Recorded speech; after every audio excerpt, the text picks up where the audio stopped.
I take what with you? Mike, did he tell you the other night we were higher than we were when we were in California?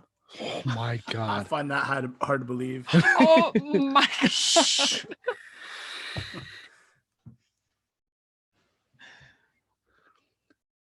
What's good, YouTube? It is your boy Thesis, aka Thesis himself, from Vaping with Thesis ass, right? God bless it. Nah, look, did you see how fucking far it caught that shit, man? Yeah, it did. It caught it pretty quick. It did. That's horrible. Okay. My Ninja Monks, please bear with us for a moment or six. Snuffs doesn't know how to use any of his I technology. don't know how to use any of my technology. And go. Babe. Can I talk about it now? No, you need to shout Nope. chat out. No, I can't even load our video yet. Is that bad? I can't even get us into our chat yet. Oh, God. My Ninja Monks, first and foremost. Hang on a second. Guys, our internet is worse today than it is normally any other I day. say normally our internet's absolutely horrible. Sorry, guys. Give us a second. We're going to share the live stream. I got two. To what? Oh, just Swipe Oh, there we go. the F up. Stream. There we go. Got it. Okay. There we go. All right. We've got sign in to chat, you motherfucker. You have to sign every in. time. Babe, will you just talk? I can't. I have to tweet this out. I know. I'm trying, guys. I'm sorry. This is way worse than it normally is. It's usually pretty bad. What the fuck do you have to do? You logged me out. I didn't log you out. Yes, you did. Shouldn't be watching Pornhub like that. Logged me out, so I have to log back in. Okay, so we've got Lethal Coils, Melanin Queen, Kyle Long, Bob Squatch, Jason Parker, Vaping Vendetta, Will Boyles, Bam Bam, Drake, Sunny. Hello. Welcome. I am better. Bam Bam. Thank you. In all reality, my allergies yesterday, you guys were kicking my ass, and somehow or another, it turned into a god-awful stomach ache. I was literally in bed all day. I was just telling us before we got started, I still feel like there's a porcupine on this side of my throat. What does that even? What is that? So when you've said that my whole life. Are on fire. Like, Look at my makeup was eyeball. not a good idea today. Res Dunn, Georgia Boy Reviews, Freddie James, Holbag, Freddie, James, Holbag. So it feels like, say your tonsil grew porcupine quills. That's what it feels like. Okay. So like when you swallow, it feels like the porcupine quills are like. Oh, don't do that. Like that. I don't have tonsils like you. There's Melissa. I was like, where's Melissa at? Then we've got Amelia, Deborah. Post. Look at where he is now. What even is that? I don't know. Look behind us though. How did he get here? The door was locked. No, how did he get here in the middle of the room? Yeah, I don't know. He's just doing his Twitter troll. Because he was up against the wall when I got him situated. All right, there we go. Bam, we are ready. Schiff. Bitch, so okay, some of the truckers. Now today we are vaping on Icy Blast Raspberry, which I will say it grew on me. But it grew on me up until about, I don't know, 4 p.m. today, and I've been vaping it since this morning. It's one of these ones where once I'm done with this bottle, I'm not going to reorder. But with that said, my lemon bottle's gone. I was going to say, and like you said, you've still been using it all day. Yeah, still been using it all day. So big shout out to the sponsor, E&B, Shop E&B flavor. There's a sweet saying I like to say, Thesis 20. Or is it Thesis? I don't know. Melissa's got it. Melissa, hook it up. So I'm looking at chat right here, right now. Let's go and do the pop out, guys. So let's go ahead and bam, pop out chat. Let's go and do some shout outs, mother. That was alarming. Oh, so they did catch the beginning of it. So if you caught the very beginning of the video. Yeah. Okay. So you know what I'm talking about. Bam. We okay. can just hit the like button. Pretend we're on TikTok and talk about oregano. So oregano is one of those things where I don't do. I don't do it. Prefer the taste of oregano in I your cooking? can't stand the taste of oregano when I'm doing anything. Now, with that said, sometimes she peer pressures me into doing some dumb shit that I didn't want to do. And last week, my nephew brought over some oregano in the form of, he brought over some oregano flavored Italian infused gummy worm. Just one. Two. He brought two of those bitches? Yeah. This He is brought the two other of half them? of the one. They should have named it Hiroshima. A little boy and fat man. That's what those should be called. So he told me, he's like, I take 1.5, or he eats 1.5 because they're delicious, but they're also, they're fairly large. And I'm like, how much is in it? Oregano.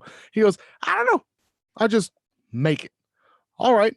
So what happened was Mandy broke off half of one and split the half in half. So 1/4 per person for us to just have a smooth Italian kind of night. What ends up by happening is I'm making a sandwich. I don't know what's going on. All I had is 1 or 2 beers. Third sip, 4th sip in, I'm making something on the counter, and I realize Mandy comes up and she says something about, ha, ha, ha, ha, feel it. And I that moment of where I didn't know I was Italian is where I fucking realized I was Italian. Mandy and I were laughing so hard, it felt like I'd been working out my core, Ninja Militia, working out my core for 6 months on the couch. Mandy says, we're going to cause a scene. We should probably go to the bedroom. We went to the bedroom. Started seeing shit. Do you know how Italian you have to breathe. be? I forgot how to breathe. Did you remember that? So Mandy, I forgot how to breathe. Mandy was, I thought she was just joking. No, I I thought was she was freaking kidding. out. I was freaking out. She was punching me to get away from her. I'm like a foot from you anyway.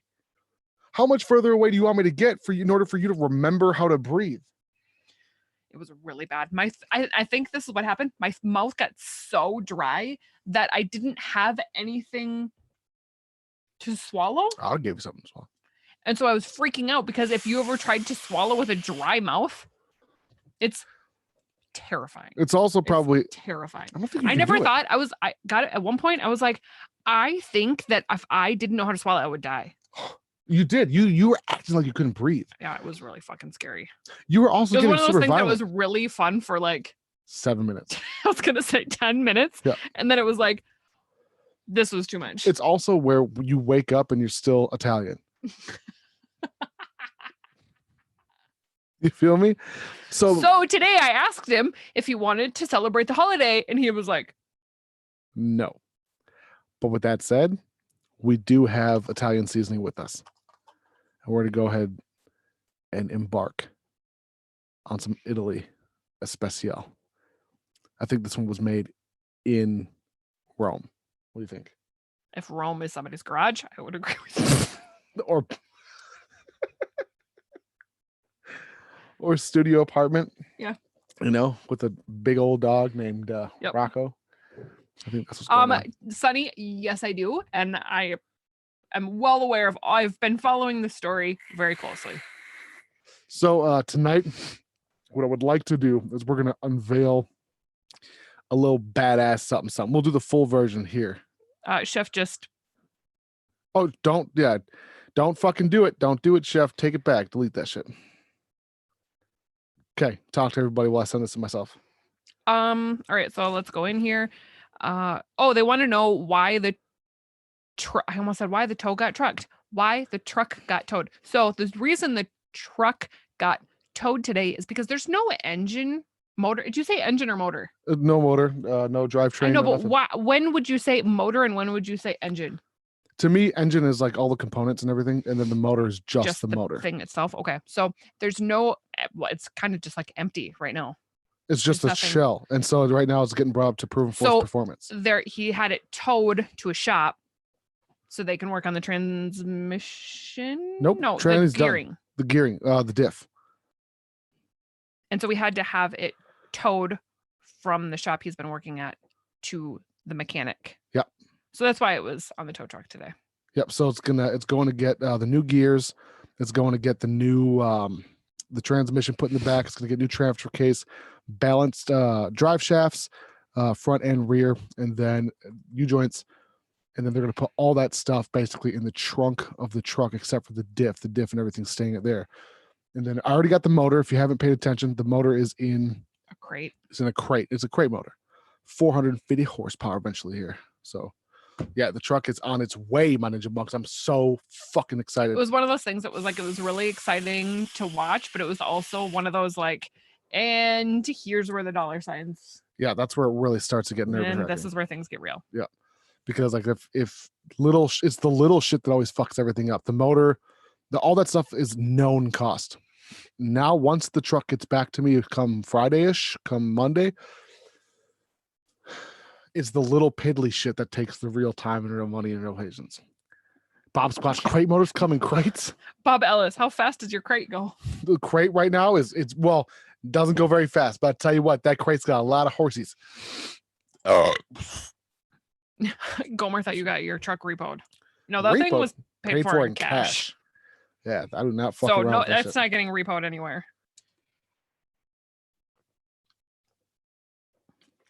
I'm gonna go ahead and put that up on Snapchat. No, my truck's not getting fucking repoed. Bob Squatch said, Nas, I pulled my fingernail off. I want you to send me an image of it, please. Drake says, I'm not an oregano fan. I can't handle how spicy it gets. Me neither. I don't want to be Italian. I don't want to be, but then when you become Rocky Italian, that's one thing. Okay. Blind John said, finally got a barrage. Might be the most blind friendly RDA. Well done. Holy shit. That was unintentional, but that's fucking awesome.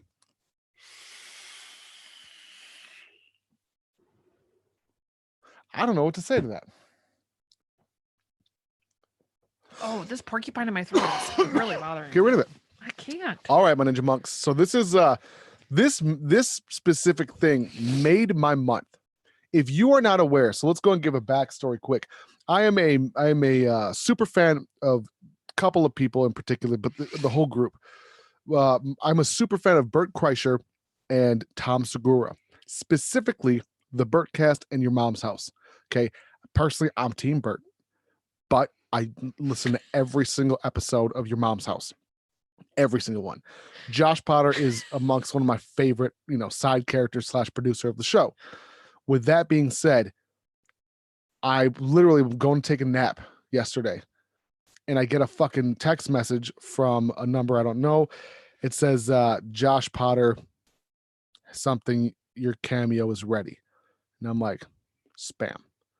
So I check it and I fucking swipe it and I close my eyes. I get a text message from Amanda, and Mandy goes, no, I called you. You called me and goes, check your messages. And I'm like, it's just Tim with ha ha ha faces. I'm like, I'm trying to take a nap. I'll call him back. And she goes, check your messages.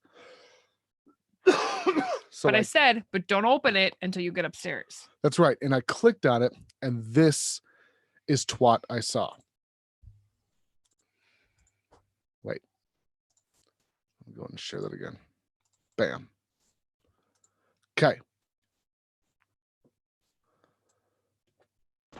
Oh. Can you guys hear that? You can't share it? This is I'm sharing it. There it goes. Oh, Thesis himself, aka Nas, what's up? The chef, Tim F. I think that's how he pronounces his name, unless it's DE Chef, Tim F. Regardless, happy birthday from him, from me, from everybody. Get yourself a Saka souffle, put a couple candles in that bitch, and celebrate, even if it's a little belated.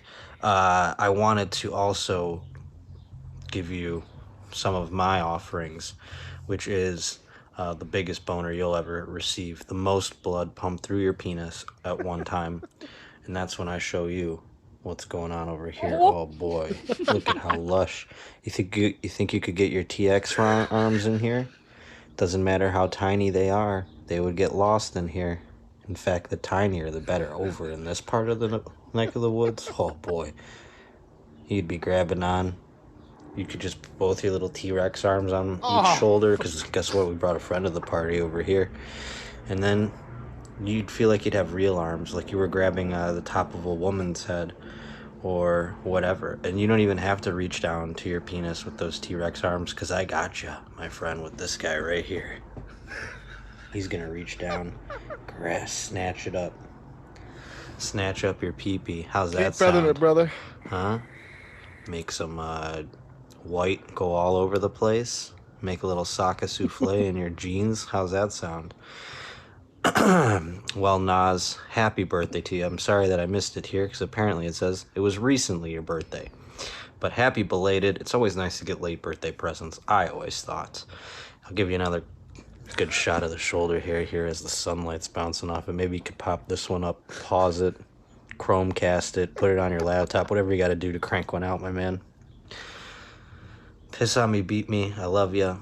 Have a great day. Happy belated birthday. Thank you to D Chef Tim F for booking this as well. Yeah. So that was and I mean this with all 100% sincerity. Genuinely, the most thoughtful gift I think I've ever received. Genuinely, one of the most thoughtful gifts. PF and Melissa did a really fucking good job. PH and Melissa did. No, PH and Melissa, same thing. Yeah, but this was so. You don't, Melissa's in particular. You don't ever think of shit like that. Like that is something where same with PH with the T-Rex. God dang it. Because I use that mine on a constant basis. Every time I look at it, I almost fucking hate myself. I'm like, I don't fucking have T-Rex arms. And then Tim to go full fucking bore. I don't even, and I'm genuinely curious, and I never want to ask what a birthday present costs. But to get Josh Potter to go through and to fucking mention T-Rex arms for 2 minutes, I don't know. So a part of me feels like he went at the jugular.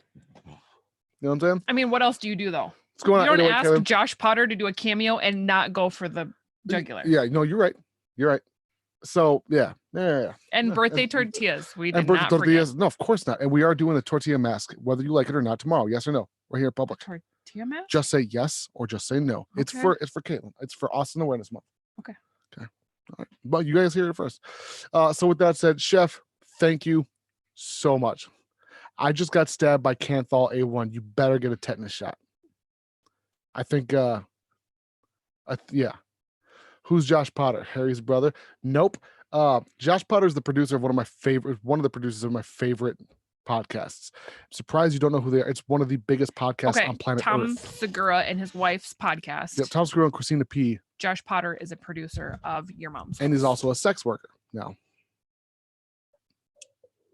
Like he just did sex work for me. You know. Jeremy, that's good to hear, brother. All right, guys. So real quick, I want to touch on something that's a little bit close to home for everybody right now. That's the coronavirus, but I don't want to do it in a normal kind of way. Oh, okay, Bob. I was just checking. Excuse me. So I want to know how everyone feels about these states that are absolutely, what's a nice way of saying it?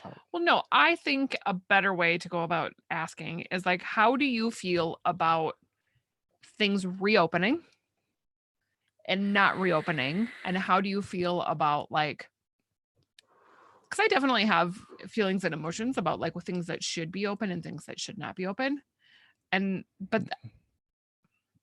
So that's what we're talking about. Yeah, I won't even give my opinion. I just want to know, what are your thoughts on? You're not going to give your opinion? No, on things opening up next week. Well, I'll give you my opinion. Well, it's not my opinion. I'll give you the facts as soon as we get some foresight.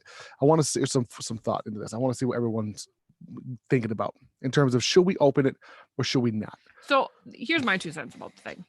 I think it's silly that campgrounds aren't open. Nope. I think it's silly that I think campgrounds can be open without opening public bathrooms, shower houses, nope, playgrounds, that kind of thing. Nope.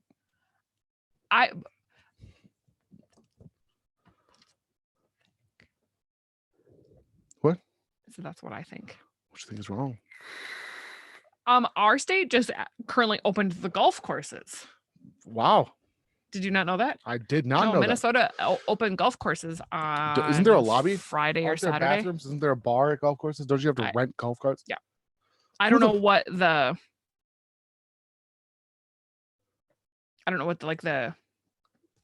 X, Y, and Z is to it. I just know that the golf courses have been open. That's my thing. If you're going to open up a golf course and you're going to open up like, what are you doing? Nothing. I'm on this side of the That's fine. But I still think it's too soon for anything. I think like May 1st. Okay. Mandy, you and everybody else was putting a date on it. No, I know. Listen, and this I can is understand that. I can. the way I feel about it is we could have been done with this weeks ago. We could been done. Yeah. We could have been done if every man, woman, and child decided I'm going to lose 10 pounds. I'm not going to eat a fucking thing. A fucking thing. You're going to be fine. You don't need food for weeks. 3 weeks. 3 weeks I on watched Naked average. and Afraid. Don't worry, I know these things. 3 weeks. You don't need food for. So water, different story. Beer, definitely different story. Vodka. Excuse me. But food? If people, and I know because I listen, I'd be a bad president. I would just be a dictator. Because I know this is not an opinion. This is a fact. If you stayed home for a few weeks, I've said this since day fucking 2, because the first live stream we talked about, I said it was fake. Day 2, live stream 2, I said, stay the fuck home several weeks. Don't go anywhere. It'll be done. It'll be done. All better. It's like a tantrum that a 4-year-old's throwing, and they just fucking, just let them be. 6 minutes later, they forgot what they were doing. All of a sudden, they're fine. You know what I mean? Simple as that. Should we be opening up salons? No. That's a you're in the space. Okay. But there's currently petitions for them. So as of right now, our salon will open back. I up hope May. all the protesters get corona. Sorry. I didn't say protest. I said a petition. No, I wasn't mad at you. I was just mad in general. I hope all the protesters get corona. Give it to their kids. No opinions, though. No opinions will be offered here. No, I'm saying these are facts. Our salon is set to open on May 5th.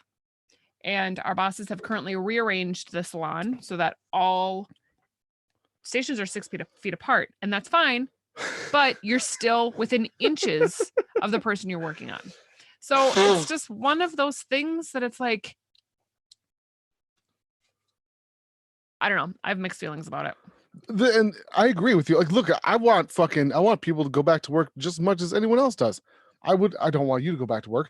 I like you. You know what I mean? I like you like that. Said I like you like that. But at the same time, it would only took 2 weeks. That's it. It would have just took 2 weeks. But nobody wanted to leave, or nobody wanted to listen. I'll say people do not fall. I mean, no. On a scale of the rest of the I United say shoot States, them on sight. Minnesota is doing pretty well as far as number-wise goes. Like, and on average, we're doing pretty good. But I hope you guys, I had tomorrow. What? I hope they open everything tomorrow, just so I can be right. Okay. Sorry. You said no opinions, only facts. Sorry. We did once a week. We make our essential run. Well, and sometimes we go to the dollar store. That was one time. You're right. It was on the same day. It was on our day. It was on our day. And I had to go into Menards. You guys, the place was a fucking joke. Did we take our Italian ice yet? No. Should we take? Do you want to? Yeah. Should we take our oregano? And the line at Menards was worse than when we go to Menards on Black Friday. The parking lot was just as full. I saw people going in. Worse. I was live on Instagram. I saw people going in. The same 2 people walking back out. I was in line to check out, and this woman walked in, and she's like, "Is this the line to check out?" And I looked at her. I shook my head, and she turned around. She was like, "Not worth it," and walked out. Yep.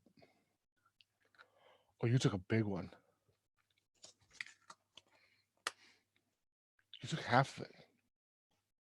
I'm taking a quarter of it. Just eat it. No, I can't handle it like you, Mandy. I'm the beer champ. Oh, Amy Slow. Menards is like it's like a Home Depot. It's like a home improvement store. Should we give it to Tank? No. Oh, they're fucking terrible. No, it tastes Oregano does not taste good. It's not. It's a home improvement store. It's just it's a big old hardware. It's a hardware store, but it's like a chain hardware store. So I don't know if you have Home Depots, but it's. Man, I can't find my oregano. Stand up ones. It's not here. I watched it fall. About it. I'm new. Okay. I just took the whole thing. Uh-oh. Yeah, so Amy, it's kind of the same thing. Same idea. Of course you have everyone has Home Depot. Hit the like so button. That's what I'm saying. Like some guys. people, I think. So this is my thoughts of when I go out into the world. As part of me is like, is this actually real? Yeah. Like, are we living in some kind of, because we don't Well, now see. I've got friends whose parents died. No, I understand dad. that. But here, Okay. us, we haven't seen any personal, intimate effects of any of this. You and me? Yeah, like our family. Like we haven't Oh, our family. Yeah. seen, you know what I mean? Like I'm saying, but it just I know feels like people. we're just at home and we can't go anywhere. Oh, I see what you're doing. What? That's a good segue. A great segue. Is it Um, on purpose? and so it's hard for us here You're better than I am. to get a grasp on what's going on. Yeah, it is. And so like when I go out in public, I think that the rest of the people in Minnesota feel the same way because they're just like out. Like everybody is at fucking Menards and at the grocery store, and like nobody's doing anything any differently. 1 in 5 people you see with a mask on went into the grocery store and they have stupid, like they're trying to direct traffic in the grocery store, but it's not working. I think I'm already starting to feel Italian. It's too much. But do we have him here? Mm-hmm. Where? No, keep going. Shh. Keep going. I have a perfect segue. So it's a little hard. I don't know. That's how I feel about it. When I go out, I'm like, is this real? Do you ever feel like that when we go out into the public? All the time. Like, I think this is all fake. Toilet paper and bullets. That's all I can think about. Oh, and I got toilet paper. And I got bullets. And with that being said, we do have a special guest. Sorry, I'm starting to feel Italian. Hey. From New York. Who sees things much differently than we do here in Minnesota. Hold on, stop. I gotta calm down. All right, Mike, let's go and bring up our special guest. And meat, toilet paper, and bullets. Welcome, Justino. Bam, unmute. I'm not even sure if he's paying attention or if he's watching the live stream, which has a delay. Bam. Justino, can you hear us? Yeah, I can hear you. I'm in my Malta bunker. There you go. Is that the Malta Goya? That's a Malta Goya adobo. Hijo de la chingada, güey. All right, everybody, welcome, Justino. Is it the first time you've been live with us? Mm-hmm. I think so. Actually. I think so too. So, on a serious note, Justino me and him are super tight. He's in tight with the militia. He's been one of the original supporters for as long as I can remember. Justino Rodriguez. Let's pronounce your name backwards. Anitz Juj. Zegidor. Zegidor. No, I think it's just you're feeling very Italian right now. That's I am. what it is. It's actually spelled correctly.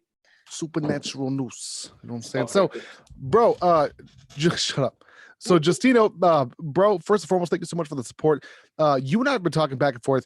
You're in a pretty, I would consider to be, what would you call, in terms of being close to COVID as a 10, or you're going to get it, is basically you're a doctor, as close to a 10 as it gets.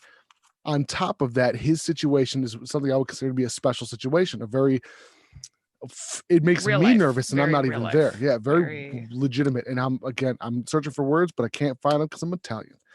So with that said, Justino, tell us your situation, where you're at, and where you just left from in terms of COVID. I guess first of all, I hope everybody's healthy. What up to the Ninja Militia? I hope we're happy. I hope we're healthy.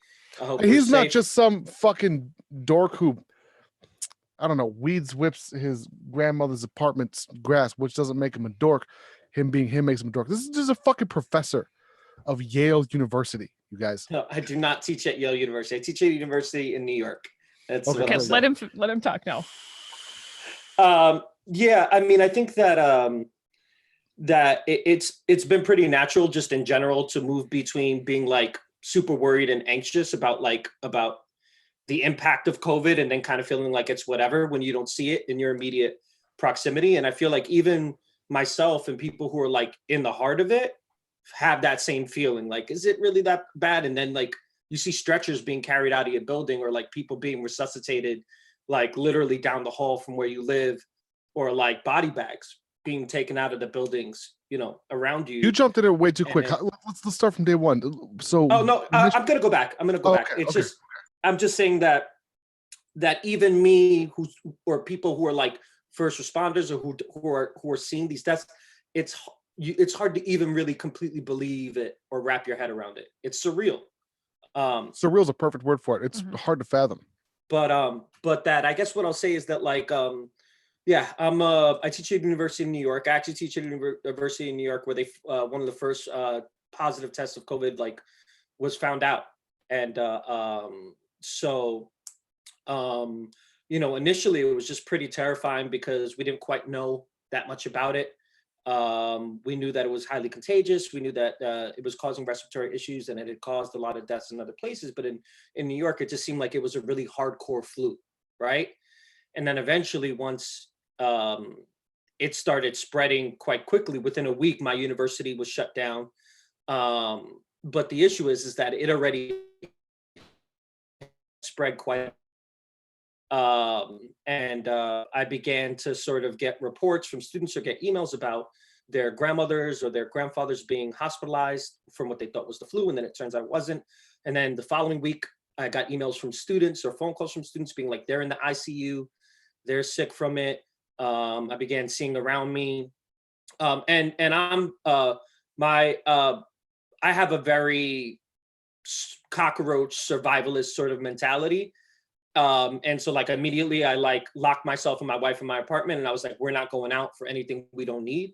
Like, you know, but unfortunately, once everything got shut down, and the first day that things got shut down here, my wife came down with the symptoms.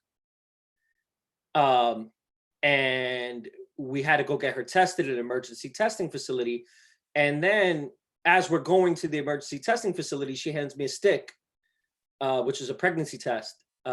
She was pregnant when all this popped off. And so we had to battle through to one of the first testing centers set up in New York to get her tested around other people that were definitely sick.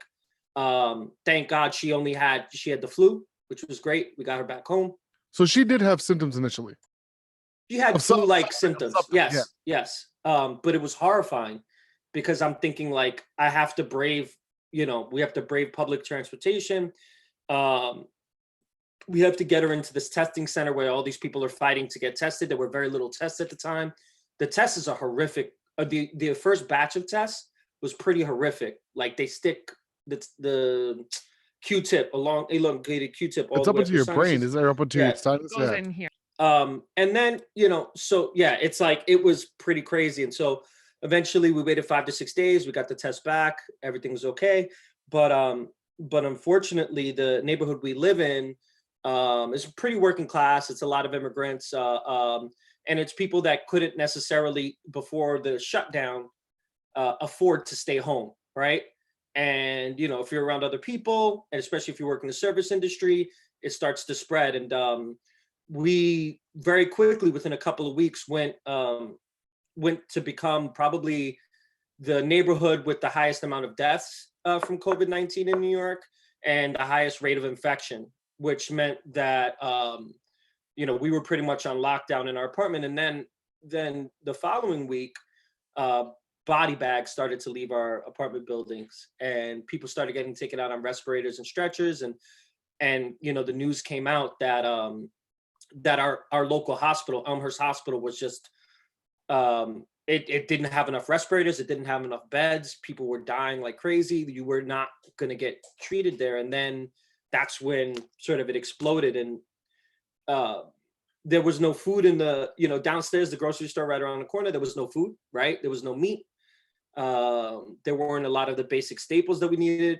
I don't have a driver's license. I don't have a car because it's very expensive in New York City to have a car, pay insurance. And I had to figure out a way to get my wife to sonograms, ultrasounds. Ubers and Lyfts wouldn't pick up in my neighborhood. They would cancel. They would be like 3 hours away, and then it would get to 10 minutes before and they would cancel. I couldn't take her on the public transportation because all the neighborhoods around me, the infection rate was so high and saturated. And it would have been like a 4 or 5 mile walk to get her there, and then a 4 or 5 mile walk back. And I'm fine doing that, but that's where my mind was, like, sort of, we're just gonna have to walk 10 miles today. And she's like, you're insane.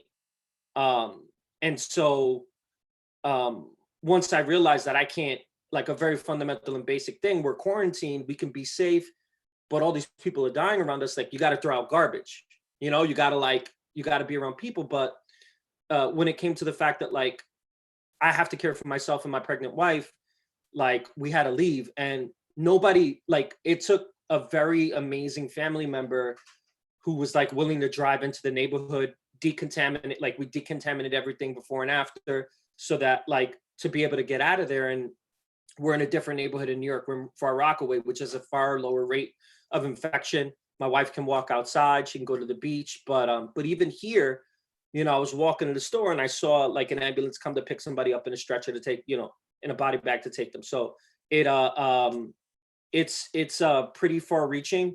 I'm fairly certain as an educator, the conversations that I've been a part of is they're going to extend the quarantine. I know for sure. They just don't want to freak people out, but I'm just keeping it real. Like, you know, but that, in terms of the things that like tie us together in this community, right? Like I literally ran out my house with like, and anybody who knows me, I have enough vape stuff like that. I'm good. Like I don't really need anything.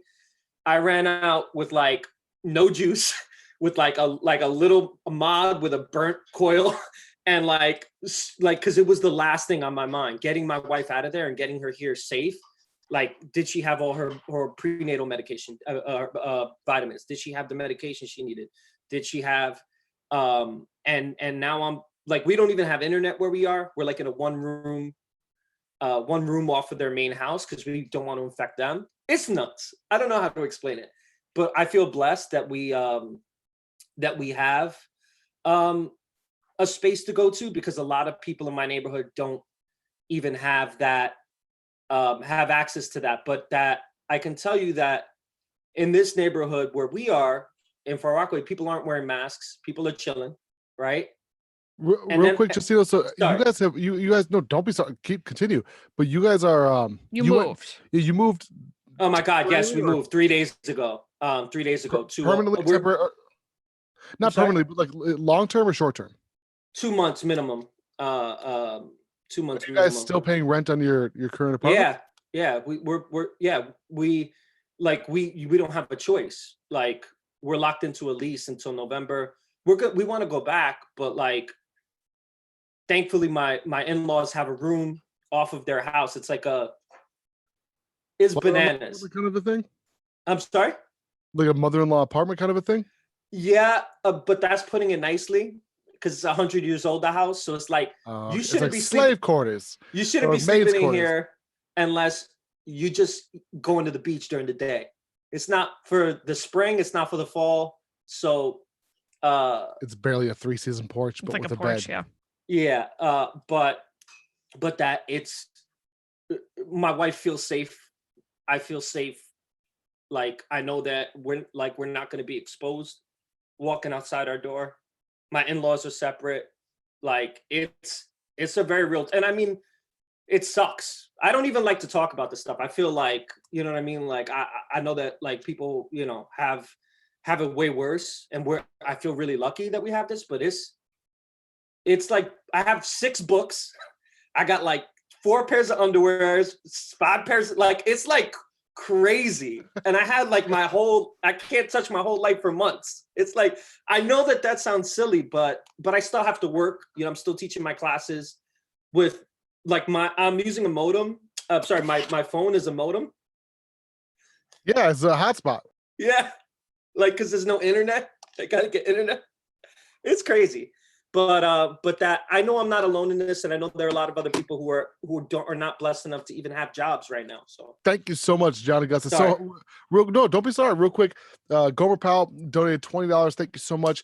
John donated $30. If you guys want to ask me anything, well, first of all, they're calling each other out. Gomer's like, I got John Augusta money for temporarily right now, and John's like, LOL, Gomer, you made me do it, bro. Ha ha ha ha. And he had to one up him with $10. Thank you so much, by the way, guys. It means a lot to Manny and I. Appreciate the show. Yes.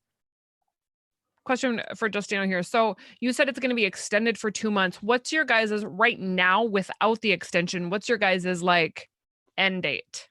So the New York City and New York State go back and forth in terms of what the date is going to be. Currently, right now, it's May 15th. However, they've said that they're going to revisit it. And pretty much what they've been doing is they've been doing it every 2 weeks. But given the fact that they instituted a law 3 days ago that is, if you get caught, it is illegal to not wear a mask on the street, or in public, period. And if you're caught by the police, you'll be cited, depending on that you might be detained. Right, so put you in a fucking cage with a bunch of people who already have it. Awesome. Oh, prisons are the highest rates of infection. 100%. That's why they're letting out a Anywhere. lot of people with just parole violations, for example, which Yeah. they should be letting out anyway, especially for drug-related bullshit. Real quick, what do you know specifically what constitutes a mask in New York City? Legally, I don't know the actual, because it just came in I'm sorry, you cut out for a second. I don't know Came the through what? the actual letters or legislation. What I can tell you that it's definitely not a mask that will protect you from particulates like COVID-19 particulates. It's just to make people feel A bandana. I see those a lot. Yeah. Just people just tied a bandana around their face. Now, I got in a bit of an argument with somebody because I do have enough masks, but it's a little bit different. Look, I've been prepping, even if it's just bullshit prepping, not even legitimately, but I've been prepping since I was a teenager.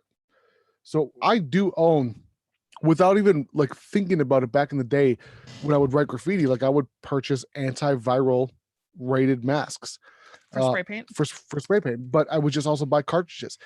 And I just so happen to have not a shit ton, enough for our household, our immediate family of N95. But the masks I have make N95 look like a joke. Full face masks. And someone says something like, you better not go out with that because someone's going to say something. That's why I carry a gun. It's that. I've heard that. I've heard that not go out with M95s unless they're in the medical field, because Sorry, there's I'll go out with whatever a I want. risk of them getting shot. I got guns. I Can I carry just- guns. Can I just say? Well, I could say I And give zero- Manny and I donated the masks that we had that were extra. We donated the masks we had that were extra. Here's what I could say. I give zero fucks about it. Yep. I'm trying to make sure my wife lives. If somebody has a Oh, problem with 100%. that I apologize to them. I do everything I can outside of my family.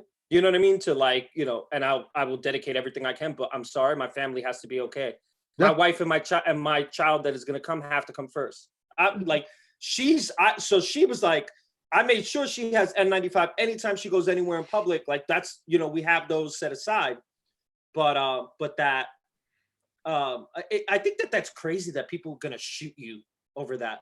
We had somebody here in Minnesota who there was a case. She was a nurse who was at the gas station in her scrubs pumping gas and got shot. Yeah. Because somebody said something about how they felt like she was a threat to their safety because they thought that she was spreading the virus around because she was out in public in her scrubs, and they shot her. It is and wait until the quarantine is over. Shot at at her, not shot. Or did she get? I think she got hit. It's Anyway, absolutely. I mean, ridiculous. regardless. Yeah, regardless of the situation, it's horrible. So I'm not going to even teach. More than likely, the fall semester is going to be taught online. Every university, so it's really, and I might not even have a job in the fall, was what I was told. You're because you're not even tenured yet, but oh fucking, you're pretty close, weren't you? Or No, aren't you? I was told explicitly, all of you guys might want to start looking for other places of employment. Unfortunately, we can't guarantee you. And so no matter what my reviews have been like, I'm out the door. Let me ask a question that's unrelated, but it's semi-related. I found, this is years ago. This is back when I was in school in 2010. Excuse me. I found a website called Rate My Professor for college students. Ooh. Mhm. And it was, do you guys remember rate my shit or rateMyPoop.com and then rate X rate, not rape, rate X, X rate, X Anyway. rating. No, but it legit, it was pretty fucked up website. But like me and my roommates would laugh our asses off. It was like rate my ex. China Rob, thank you so much. Why are you crying and running at the same time? Don't do that, man. Thank you so much, by the way. RateMyEx.com or some shit where they would just literally rate their exes. It was women in particular. Penis size, sex, fucking dates, the Okay. amount of money they got. But then I found the professor one, and the professor one was pretty it was just as fucked up as Rate My Ex. However, my professors that were on there was fairly accurate. The ratings. Have you checked this out, Justino, as a professor? No comment. Because I feel like you'd have a really high rating. I am very polarizing. But why? I'm a very polarizing educator. But I will, Fascinating. is what I will say. In what way? I don't like bullshit. Like, don't bullshit me and don't lie to me. I'll help you. Like, I'll stay after class. I'll meet with you outside of office hours. I'll help you do, but don't sign up for my class if you're not trying to grow from wherever you are. You don't have to know everything. It's like, you don't have to know anything coming into my class, but you have to be willing to reflect upon yourself and grow. Right. And that people ain't trying to do that. People trying to feel like they paid for that A. They paid for that. I have to stop the entire show real quick for a second. What's up, Shane? Okay, go ahead. No, but Mandy, why were you hitting Nas when I was saying that? Because Nas is the exact same way. Yeah. He has that. I mean, obviously he's not a professor, but he's very much the same of like, don't lie to me. I mean, his parents will tell you that was like their one rule. That was like their one big rule with him. Don't lie. You can, I'll say the same shit. I'll bullshit you. I'll fuck with you. I'll exaggerate, but I'm not going to straight up lie to you. I have no problem with confrontation. We found that out today many times. No problem with confrontation. I will. But in the confrontation, somebody didn't lie about what happened. And I respect that. It was Right. Very different outcome than what it was about to be. Yes, I'm 100%. I agree with that philosophy, because the truth is ugly, but it's going to be ugly whether you cop to it or not, right? At least you can move forward from it. There's a place of understanding, 100%. I could not agree with more.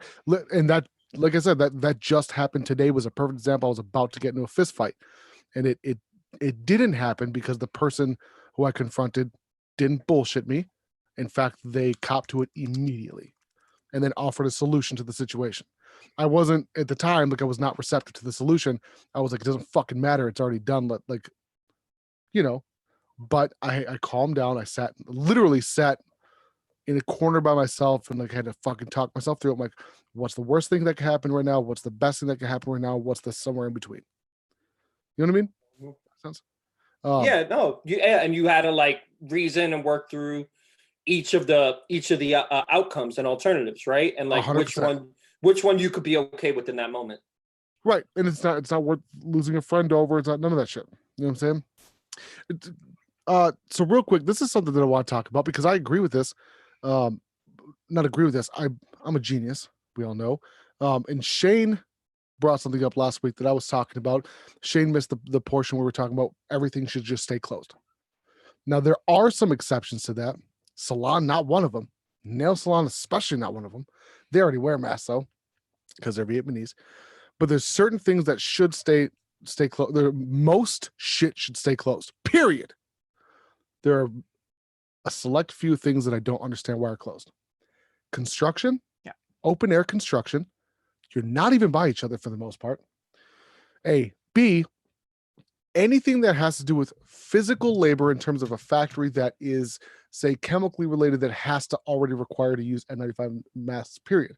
Painters, mechanics, for example. Most mechanic shops are open, but auto body shops are peppered. Like it's like peppered. How do you say that? Like 50% are closed, 50%. You know what I mean? Oh, Some are open, some are closed. Yep. So to me, it's like if you're already in a fucking hazmat suit for paint, and I get it. Not everybody wears a hazmat. You know, the dude who's welding isn't wearing that, but the dude who's welding, if it's indoors, has a fucking legitimate hood plus a mask on. plus welding gloves on 90% of the time. Don't use a common break room. Like stuff like that can be utilized. And there's plenty of those jobs. Plenty of them. If you work at, I don't know, John's Sporting Goods, probably doesn't need to be open at the moment. You know? And yeah, that's when Mandy said the thing about golf courses, it really, really struck me because they're allegedly all non-essential businesses are supposed to be closed, right? Yet high-end retail stores are still open. Bro, Like I was anything- reading an article about this on average worldwide. Sorry to interrupt. You just No, pressed me about- go ahead, please. I was literally reading an article. This has been yesterday fucking morning when I was, doing the old Constitution, reading the wealth gap in terms of stores. So if a store or a place of retail shop is so a quote unquote small business that's worth $750,000 plus that is non-essential is still open. If it's worth profit wise less than $750,000, could be an identical business model as the one that makes 750 plus, is required to close. What in the fuck is up with that shit? What? So So hang on a second. So Justina, like big, like money making storefronts are open in New York?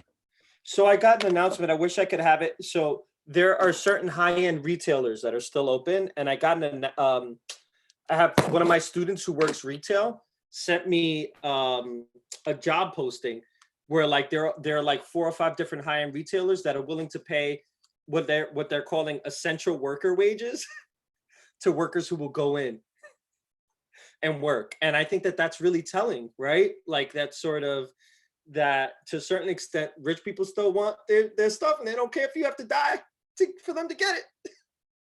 That's so crazy. So my brother's partner works at a Starbucks and they're not doing, and like you can't, I don't know if you can go into the store. I think you can go into the store, but there's no sit down. And Starbucks is paying their workers an extra $3 an hour because they're considering them. They are considering them essential workers. But they're letting people come into the store while they're there. I think you can go in and pick up, but you're not allowed to stay in. Mm-hmm. Okay. All right. Even that, I mean, it's like, it is so, I mean, I think the thing that's really interesting is, so, Georgia, the state of Georgia is letting people, right? They're opening up on Friday. I think, so I was thinking about, so Philadelphia, right? The last time that there was, there've been a couple of major epidemics that have or pandemics that have spread through the United States, right? And in Philly, right, like 100 years ago, they had the Spanish flu, right? And they did quarantine. They ended it early for some kind of parade, right? And I think, what was the number? I think I put it down. 200,000 people came out to this parade, right? Within 72 hours, they had 31 hospitals in Philly. Every single bed in the hospital had people suffering from the Spanish flu. And like 4,000 people died within the next 3 or 4 days, right? All because they ended quarantine early, right? To celebrate a parade. Like, I think it's the craziest thing in the world I mean, and that's the crappy thing. The crappy thing is that there are people who it's essential for them to work, to live, right? But outside of that, like, I mean, I don't, you know what I mean? I don't know how essential it is to open up the economy for everybody, because especially, I don't know if you saw, but the World Health Organization just said that anybody who has recovered from COVID-19, if they do not properly care for themselves, can have a flare up and experience all the symptoms and become contagious again.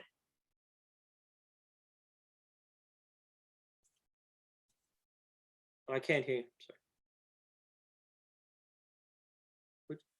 There we go. Actually, right before we came on, I was reading, I found this thing on CNN that broke down each and every state of like when they're thinking of coming back and when, they're kind of starting to let things back open again. And yeah, I think it's Georgia and maybe Alabama. There's 2 that plan on opening up businesses on Friday. And of course it says like, they can only operate, I think at like 25% capacity. Mm-hmm. So you can only have certain amount of people in business fronts, but then all their bars and restaurants are going to open up, I think, the week after. And it's like, how do we make this work? Look at if- Fulton. Look at Fulton County. Fulton County in Georgia, for example, that's where Atlanta's at. This is just Saturday. So what's today? It's Monday. Yeah. It was at 35,000 deaths United States. So anyone who's saying that it's just the flu or it's not as bad as the flu kills between 25 and 35,000 people a year, a fiscal year. On an average year to a bad year is 40,000. The worst it's ever been is 61,000. Okay. So, or close to thereabouts for 61,000. The COVID-19 with a mandated lockdown was at 35,000 confirmed deaths on Saturday. It is now 42,000 today, or 40,000 right thereabouts. So- If you don't take that, and I don't care if it's 19-year-olds or 90-year-olds, to me, a person is a person. I care just as much about my parents who are in their early 70s as I do my kids who are not even 10. You know what I mean? I care about your grandparents just as much as I do about your parents, just as much as I do about your I know. brother. We've had friends. So for you guys that aren't aware, we live with his parents. And so, and like he said, they're in their early 70s. They are both like prime candidates. My mom's got COPD. My old man has And rheumatoid arthritis. yep, He's got congestive heart failure. and Agent Orange diabetes. from Vietnam. Yeah. I mean, like they are both prime candidates for this disease. And so I've had my friends be like, oh, we should meet up together and go for a walk, or we should Batman, check your text. I sent you the link, brother. we should, meet up and like just little things. And it's like, or I've had people reach out to me and ask if I'm willing to do hair at home. And it's like, if it was just the four of us, I think I would have a different mindset of how this goes. Nas and I are healthy human beings. Our children are healthy human beings. Like the chances that we could fight it off are very high. But because we have my in-laws in the house, like I'm just not taking that chance. No. I'm not taking that chance of doing something silly like meeting up with a girlfriend to go for a walk at the park, or, one of my girlfriends wants to pay me on the side to do her hair at home. Like I'm not willing to make that sacrifice to bring that shit into my house. But some people just don't understand. No. But some people just don't understand what's going on. Like one of my girlfriends texts, she's like, I don't want to go back to work. Like, I'm really enjoying this. I'm like, girl, I leave the house maybe once a week. I'm kind of going stir crazy. Like I have mixed feelings. Like I don't want to go back to work too soon, but at the same time, like I'm ready for life. Well, that's a really, really great point. Like I'll give you, like I told you and New York, for example. So New York has 135,000 confirmed cases. I think 1,300 people have died. But you know what I mean? Like it's pretty insane. And I think that on top of that, that's only because that's how many we haven't been able to get enough tests. But so the neighborhood we were in, as I told you, it's ground zero in the United States, the most, right? Highest concentration of positive tests, most deaths. And even my wife is brilliant, strong, like a bit of a hypochondriac, and pregnant, right? And even she, with all this stuff going on, was bugging out in the house. It's one of the reasons why we left, because she couldn't, like we had to leave our 1-bedroom apartment, which is, of course, it's big for New York, Nas. I know you're about to say it's a closet, right? It's big for New York, to come to this room in Far Rockaway, right? That is tiny as hell, because she couldn't leave the house safely, right? Like, do you know what I mean? And it's like sort of like, it's kind of surreal to me, right? That you have people like that are just going to be chill. Like you have to think about not just the impact on yourself, but the impact on others. And I think that that's actually the main thing, right? Because you don't know once you get it, if you can be a carrier for it, right? As we said, it can flare up again and you could become contagious. And that, why would you want to be responsible for getting other people sick? You know what I mean? Like, why would you want to do that to your loved ones, to the people you care about? And they say that 80% of people are non-symptomatic that have it, right? So you're fine, right? But what about all the other people that you get sick and die from it? Yeah, I am months before this all happened, I was telling Nas, like, I'm going stir crazy. I need to get the fuck out of here. I just need to change the scenery. Like, and that was just like, I just needed to go somewhere for the weekend. We needed to get in the car and we needed to drive. I was just going crazy. Like, I need to get the fuck out of here. And then all of this happened. And it was like, we've canceled 2 vacations we had planned already. And it's like, I get to leave the house maybe once a week. If That's if about our in- average. Yeah. If that's, Today like, was the first time it was 2 days ago, and today was the first time we were around people in general. but still just outside. But yeah, just we're like still outside. outside. We're doing the truck, but it was awkward. I gave the tow truck driver who towed my truck to the performance shop a $10 tip. He was hesitant on even grabbing the money out my hand. When I went into PetSmart the other day to buy mice for the snake. When I got there, it was, so first of all, another place I went into, credit card only, no cash exchange. They were not allowing any cash exchange. I never thought of that. And when I went into PetSmart, if you had cash, you had to set the cash on the counter, step away, and then they handed you the cash back, left it on the counter, step away. So there was no hand-to-hand. I mean, obviously it's still, some kind of, but there was no hand-to-hand contact. I wanted to just make a quick correction. It's actually 13,000 plus COVID-related deaths in New York. 35,000 confirmed tests. The other, and my wife actually just told me that the gentleman who passed from this neighborhood that I'm in right now died of a heart attack, but that he was suffering from COVID symptoms, right? Because that's the other thing about it. That's the one that started pissing me off. Is people are like, you know what? It's not. That it's not COVID. It's pneumonia or it's a heart attack.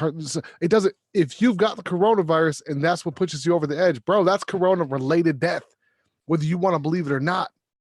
You know what I mean? And I brought Batman in. Thank you so much, Batman, for being alive. I'm feeling short as fuck because everybody, including my wife, is taller than me now. I don't appreciate stuff like that. You know what I mean? So we got problems. You, sir, are do a job I would never want to do.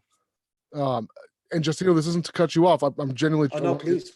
As many how would you say that? Opinions of outside perspective, especially outside of Minnesota. Minnesota's like a greener on the other side state. Yeah, we're kind of in what a is it bubble like here. in your situation, especially the job that you do? Where is he? He's first Louisiana, then Pennsylvania. From I live Louisiana. in Pennsylvania, work out of Louisiana. Yeah. Deep water oil field. It's bad. It's bad. And then with oil prices today, did you see oil prices? We just talked about it this afternoon, actually. Nickel a barrel in some places, right? Thereabouts. So to be honest with you, I'm waiting for the letter. I'm waiting to get the letter in the mail. So we talked to one of our friends today, was the one that actually brought it up, and said something about, like, because nobody's buying oil right now and they can't store it, that's why the prices are so low. Is that correct? Yep. I have never seen it get as low as it got today. And I want to give a lot of people don't realize, you know what, recuperation of it. It's I mean, we're talking US oil. You know what I mean? Yep. We're talking US oil. That hurts. It's like I said, I'm an open book, and I'll be honest with you. Am I afraid? Will I have a job tomorrow? Day by day, until I open up my mailbox and get that letter, there's no telling. So, am I going to be able to sleep peaceful tonight? Hell no. That's the way this works. That's the way the oil field is. I've faced it. I mean, I'm thinking positive. I mean, I'll do whatever I got to do, no matter what I have to do to feed my family. That's just how I do always.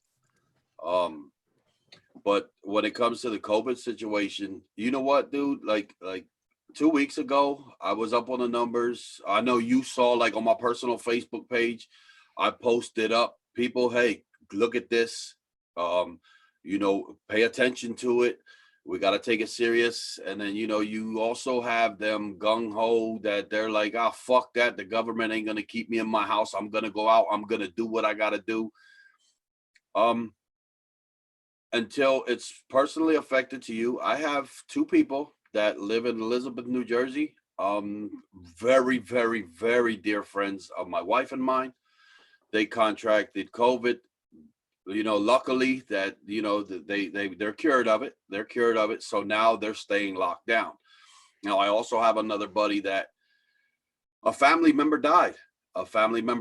And once they found out he had COVID, and I explained, even like my house, I kicked everybody the fuck out. My family members, the ones that, they would come and get the fuck out. Bro, right it now, hurt. I had to kick my own sister out. right now, It I'm the hurt. bad guy. Right now, Yep. I'm the bad guy, but I'll be the bad guy. You know why? Because I got an 8-year-old. And this is one thing that people aren't taking into consideration, and this is as real as it gets. My wife works in the medical field. My wife works at the fucking hospital. If you go to the hospital with symptoms of COVID, they test you. You test positive. You're isolated. You do not get visits. Family members cannot visit you. You are alone.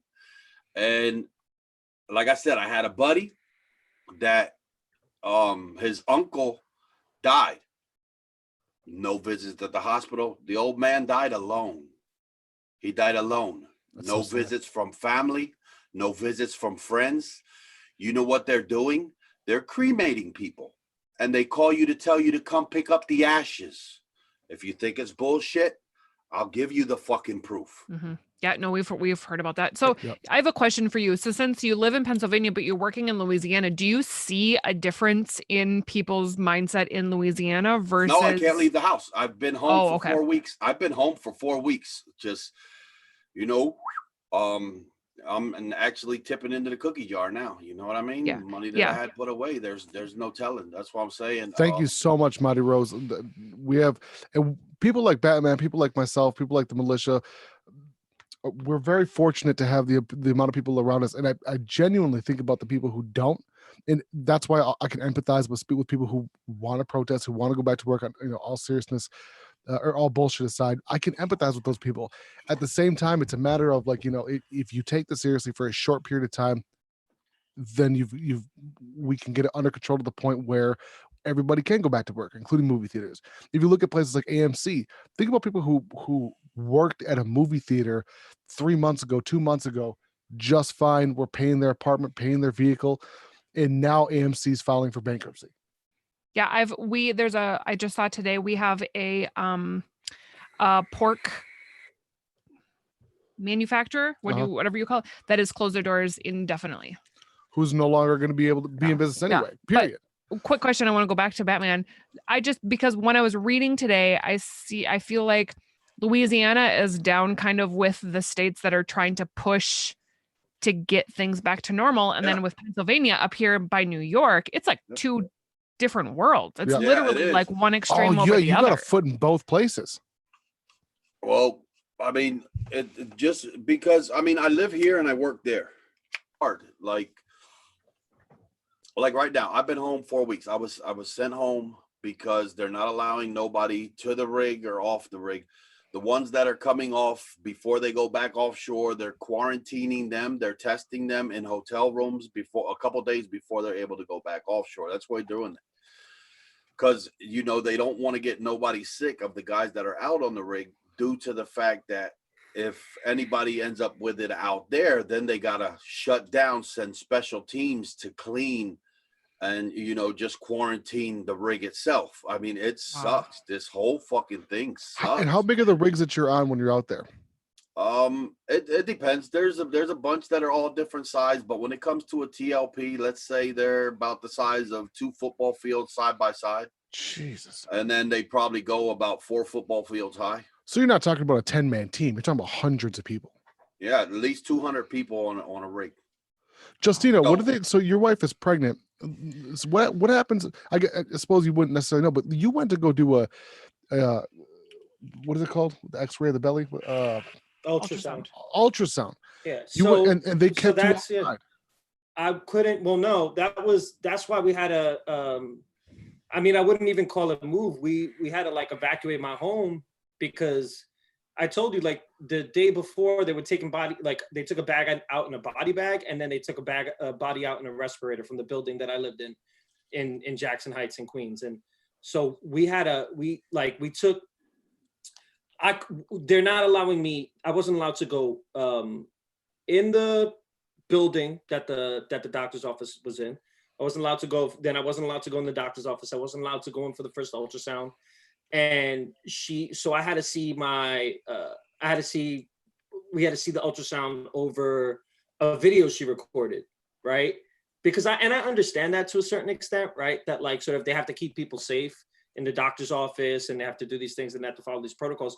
But like, that's also like, you know, and it's one of the things that's interesting because Batman, when you were talking, like I'm a teacher, I work in education, I'm a professor, right? But I'm not tenured. So like my job depends on enrollment, right? Just like your job depends like on the price of oil being at a certain price, my job depends on how many students are enrolled because I don't have a guarantee on it, right? And with something like this, like I was told, and it was interesting because when you were saying that you don't know if the letter's going to come in, right? You don't know what they're going to tell you. I was told that like, we don't know if you're going to have a job in the fall, right?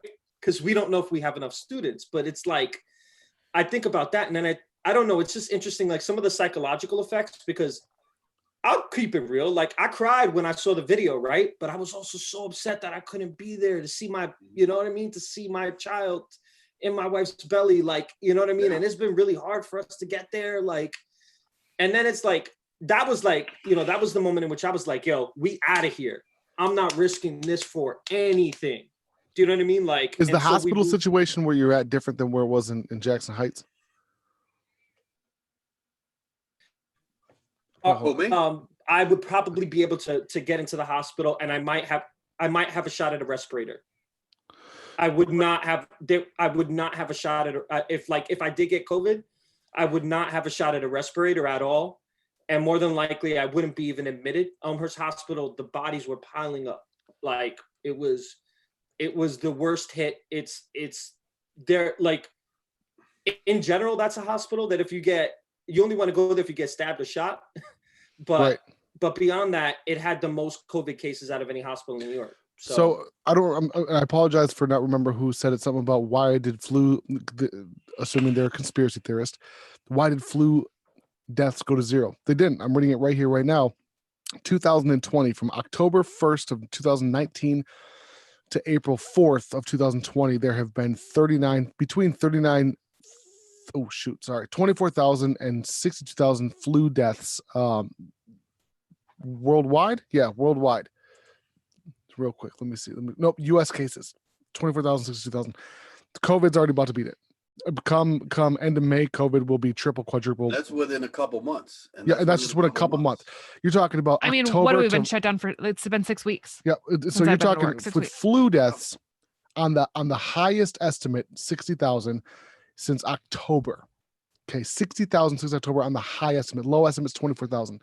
We're already at 42,000. Confirmed by CDC, WHO, and Fox News, which I don't listen to anyway. But I mean, every source, 42,514 recovered, deaths confirmed.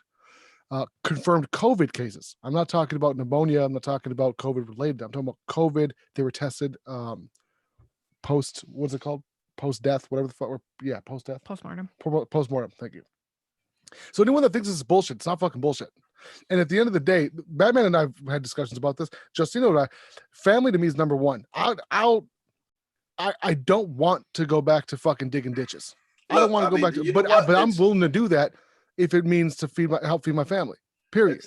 You know what? It's like this, and I'm gonna tell you the scenario that happened in my living room a couple of days ago. I had some family members that they'd like to come over, chill. They got bored. I mean, we've been doing this 4, 5, 6 weeks, like you said. So right now, there's a lot of people at their breaking point, and I understand that. But I have an 8-year-old. That's the first thing. Second thing, I have a wife that has lupus, which we know lupus is a disease that attacks the immune system. It actually takes the immune system, and the immune system is her worst enemy because it can turn around and attack her organs. Autoimmune disease. Now, somebody that contracts the COVID-19 on somebody that has lupus, I'm pretty much looking at I'll lose my wife. We've come to accept that. So I told my wife, I don't want nobody fucking here.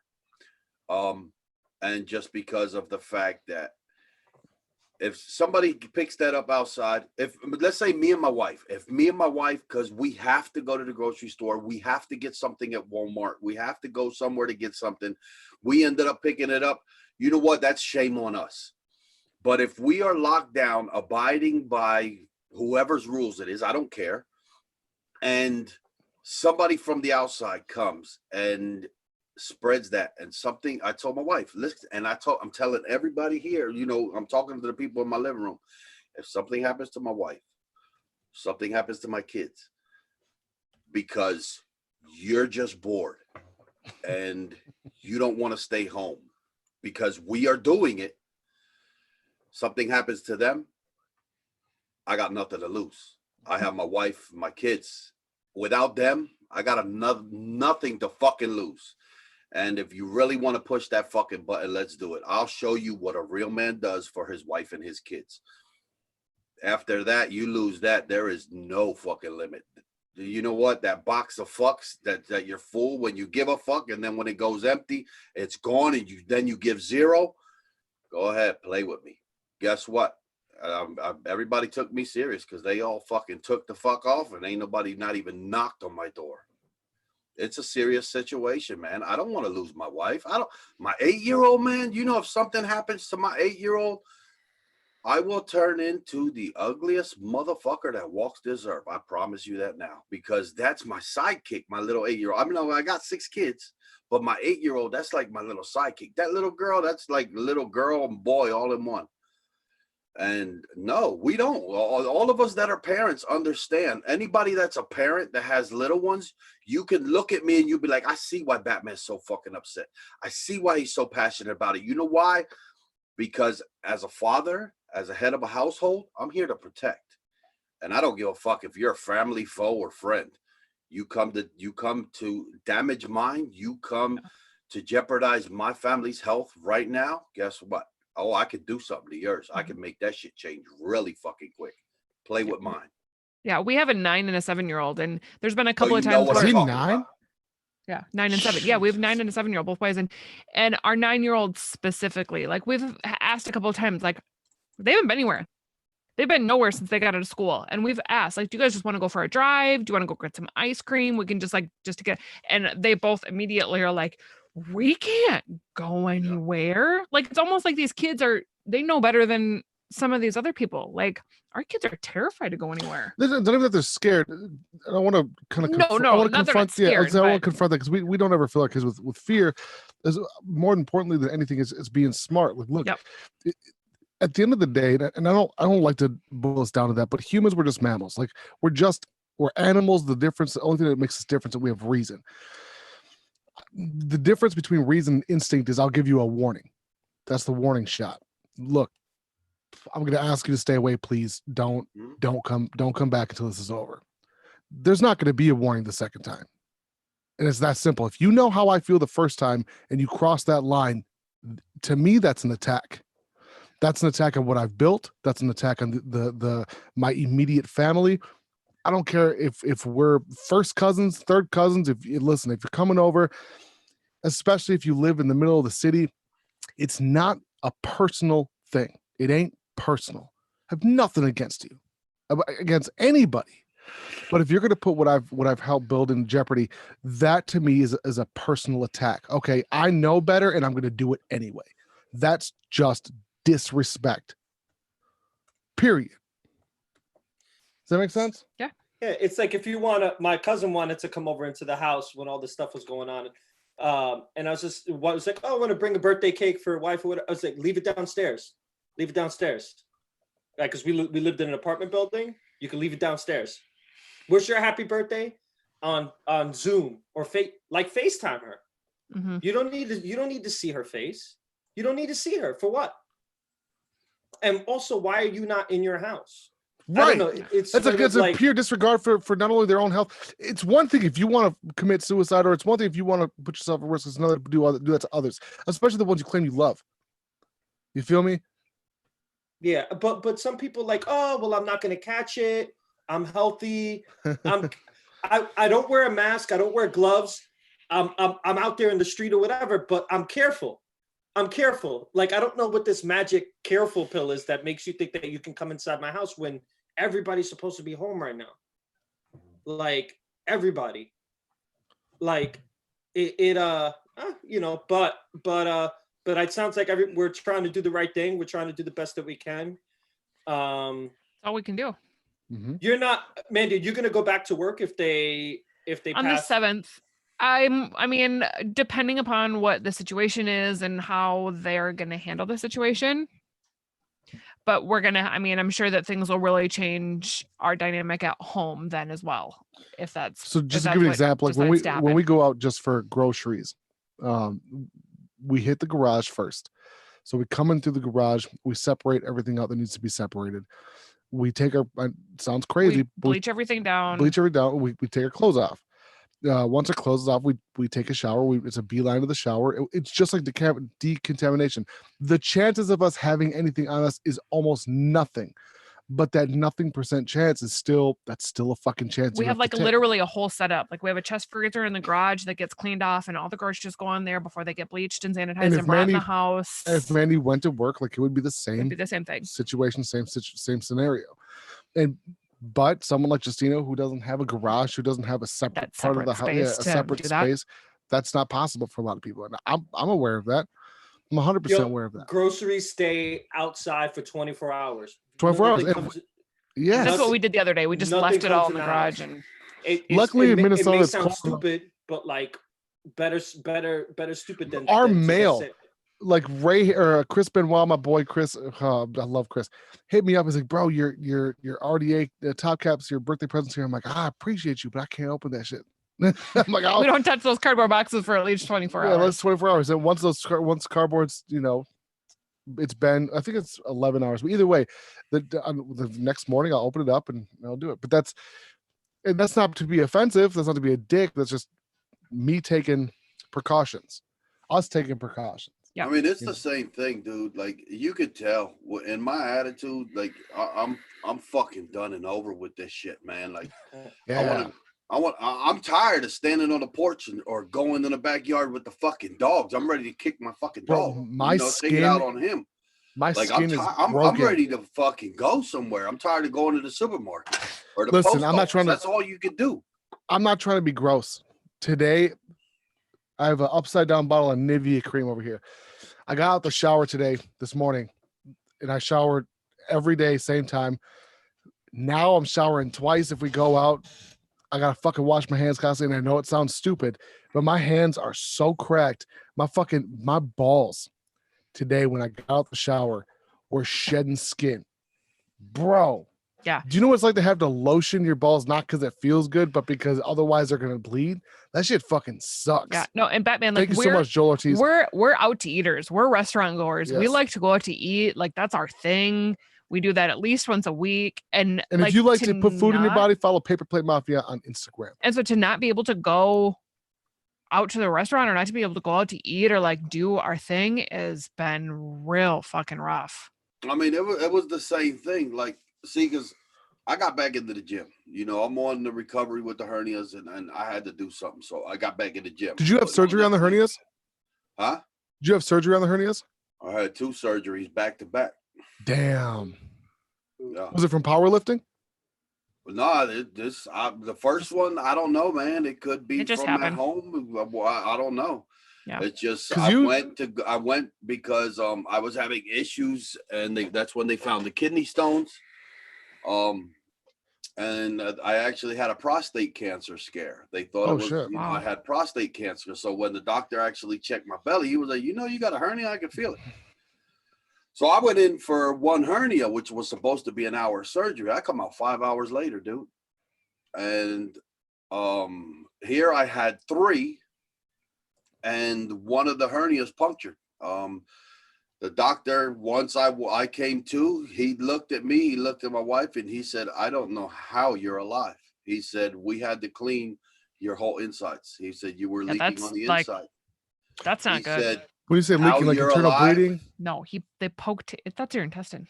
Yeah. Oh shit, poop. Yeah. That's everywhere. That's septic shock. Yeah. That's when you go septic. Yeah. So the surgeon actually told me, he said, I don't know how you're alive. He said, to be honest with you, well, we found you're a big boy. You're a big boy. You could probably handle a lot more than the average person.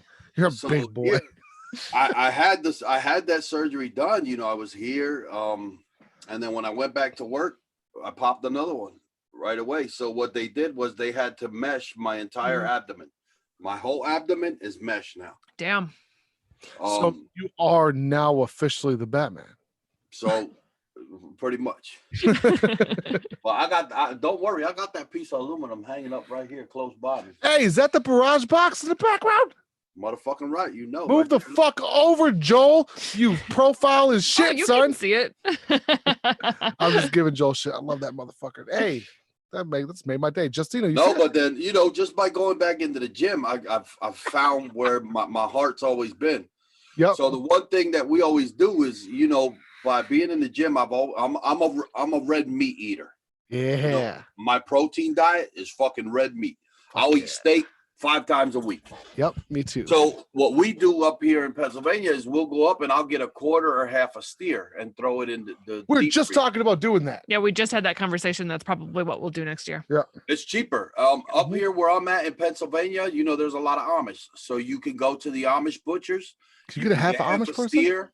We've got They'll package it. They package it. They write down. You can pick your cuts from fillets to ribeyes to T-bones. You can pick all your cuts. And then I told the wife, well, before we go into this lockdown, this was a couple of weeks ago, I said, let's go visit the Amish butcher. They shut that shit down quick. Oh shit. Yeah. Because remember, the Amish, they have their own government. They don't abide by our government. They have 100%. their own. They shut down fucking 6, 7, 8 weeks ago. And the prices of meat. So check this out. We have a butcher shop right by our house. And they're not stupid. They only do curbside, like immediately. They're like done curbside, which is great. Now they had to, at the time when I first bought the first ribeyes, I was the same thing, protein diet, fucking meat, love red meat. And I was walking in, and they have a rule now, and it's self-imposed. It isn't government telling them what to do. That they did themselves. That whatever cow they kill that day until it sells out. That's it. Yep. So once they run out of that cow, it's done. We picked up the first 1-inch ribeyes. It was 1-inch 4 ribeyes for $26. That's nothing. Now check this out. Couple days later, picked up 4. Now granted, they were 1/2 inch thick, but regardless, that's a solid piece of meat for a fucking meal. You cut that in half, you got lunch and dinner right there. That's 8 meals for $19. Damn. Bro, dude, that is a solid fucking price for ribeye. But buying a half a cow when we did that when we were It's so much cheaper. So much cheaper. So much cheaper. You get a bunch we just were talking about it. I asked him. I said, if we were to do half an animal, would we do half a cow or half a pig? You do a full pig or a half a cow. What you can do, because believe it or not, a quarter steer is a lot of red meat. Mm-hmm. So what one of the things that I would do, and I mean, this is back then when bodybuilding was my thing. I was gonna say, I saw a picture of you from behind, no homo, and I saw your these bitches. Yeah, traps. No, traps. Is it trapeze? Not trapeze. That's up here. What is this? Not your lattice. Your lats. Your lats. Woo! It's rare. I'm sorry. It's rare you see someone over 6 foot who can put on muscle mass that much. Yeah, well, usually when someone's over 6 foot, it's a lot skinnier than that. At that time, I was 320 pounds with 8% body fat. And what are you now? 312? I'm about 318 somewhere in there, but nowhere near no 8% body fat. Big some bitch. Big some bitch. Fucking lazy. That's what I got. Yeah, but you keep a lot of that. You keep a lot of that strength. You see, now this is the whole thing. Like a lot of people think just because you start juicing, we got to work too. You juice, you got to put in the work. Yeah, you can't just. But like one of the big things, like what football players are on, but there's no way to pinpoint it, is HGH, human growth hormones, and I'm not talking about the cheap shit you get on the internet. Talking about the stuff from Norway, from the antlers. So he's talking about that clear, the stuff that they don't have to test for yet. No, because and the original human growth hormone, you right now you have HGH because it's released from the pituitary gland in the brain. So there is not a test. You test me, you test yourself, or a doctor tests me and a doctor tests you. My hormone levels will just come out higher, but there's nothing to say he's on human growth hormone, because it's just the way the pituitary gland in the brain works. So we'll talk about this privately. So real quick, for for reasons we'll talk about it. Mike, we haven't even gotten to Mike. Mike is in California. I feel like we're hitting all Yes, states we right are. now, all the big states.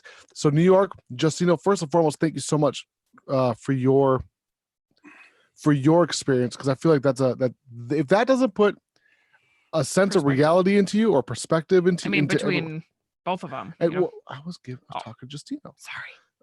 A sense of reality. I don't know what will. Then we have Batman. Okay, Santos, if he doesn't fucking put his perspective on what you should do for your family, I don't know what will.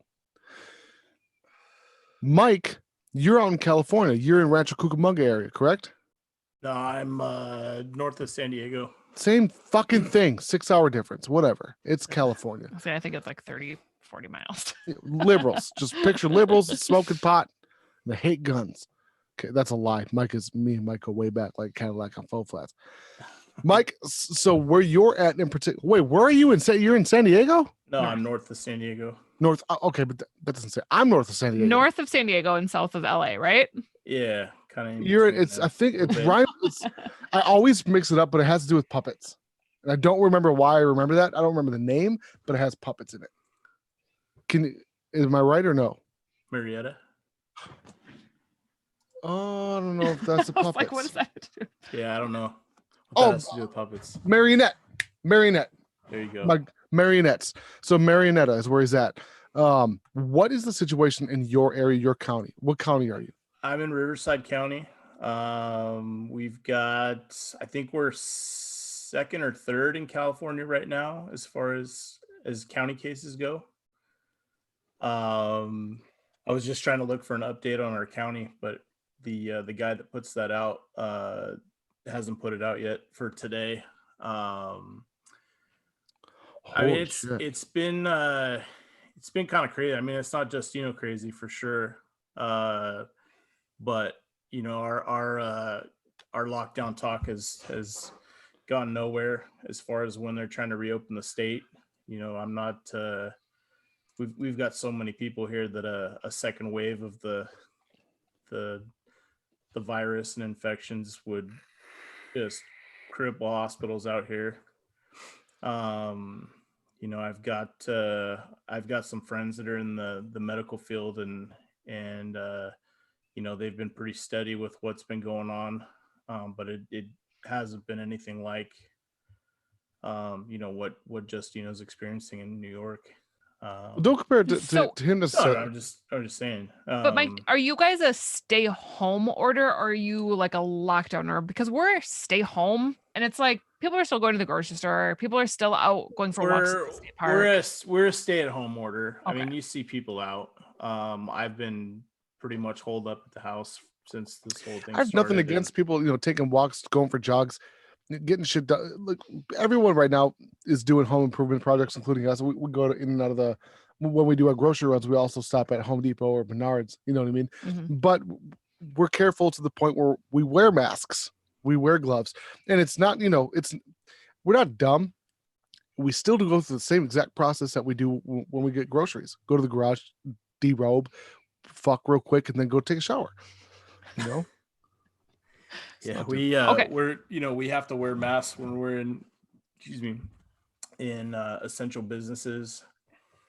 So it's required for you to wear a mask. Yeah, it's required for us to wear a mask when we're in a business like that. But has anybody been shot yet? No, I really haven't heard anything about. Everyone's been pretty good about. It seems like that's a consensus. Most places, Batman, Pennsylvania. I mean, no offense, Pennsylvania's a bunch of fucking assholes. Go Vikings, fuck the Eagles. But with that said, how are people seeming? It has its spots. I mean, the shootings are where I live. It's been fucking. Whew.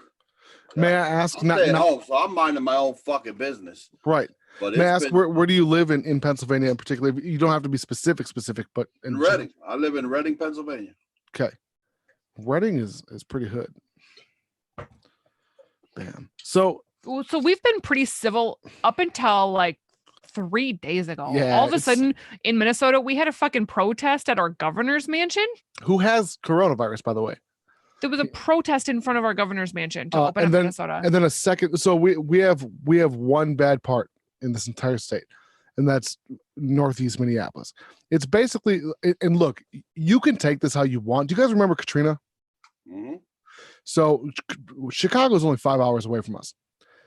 What happened was when I was going to high school in 2006, they took all of these people from Katrina in Louisiana, transplanted them to Chicago. Chicago didn't know what the fuck to do with them. They didn't have enough room, so they sent them all to the Twin Cities in Minneapolis.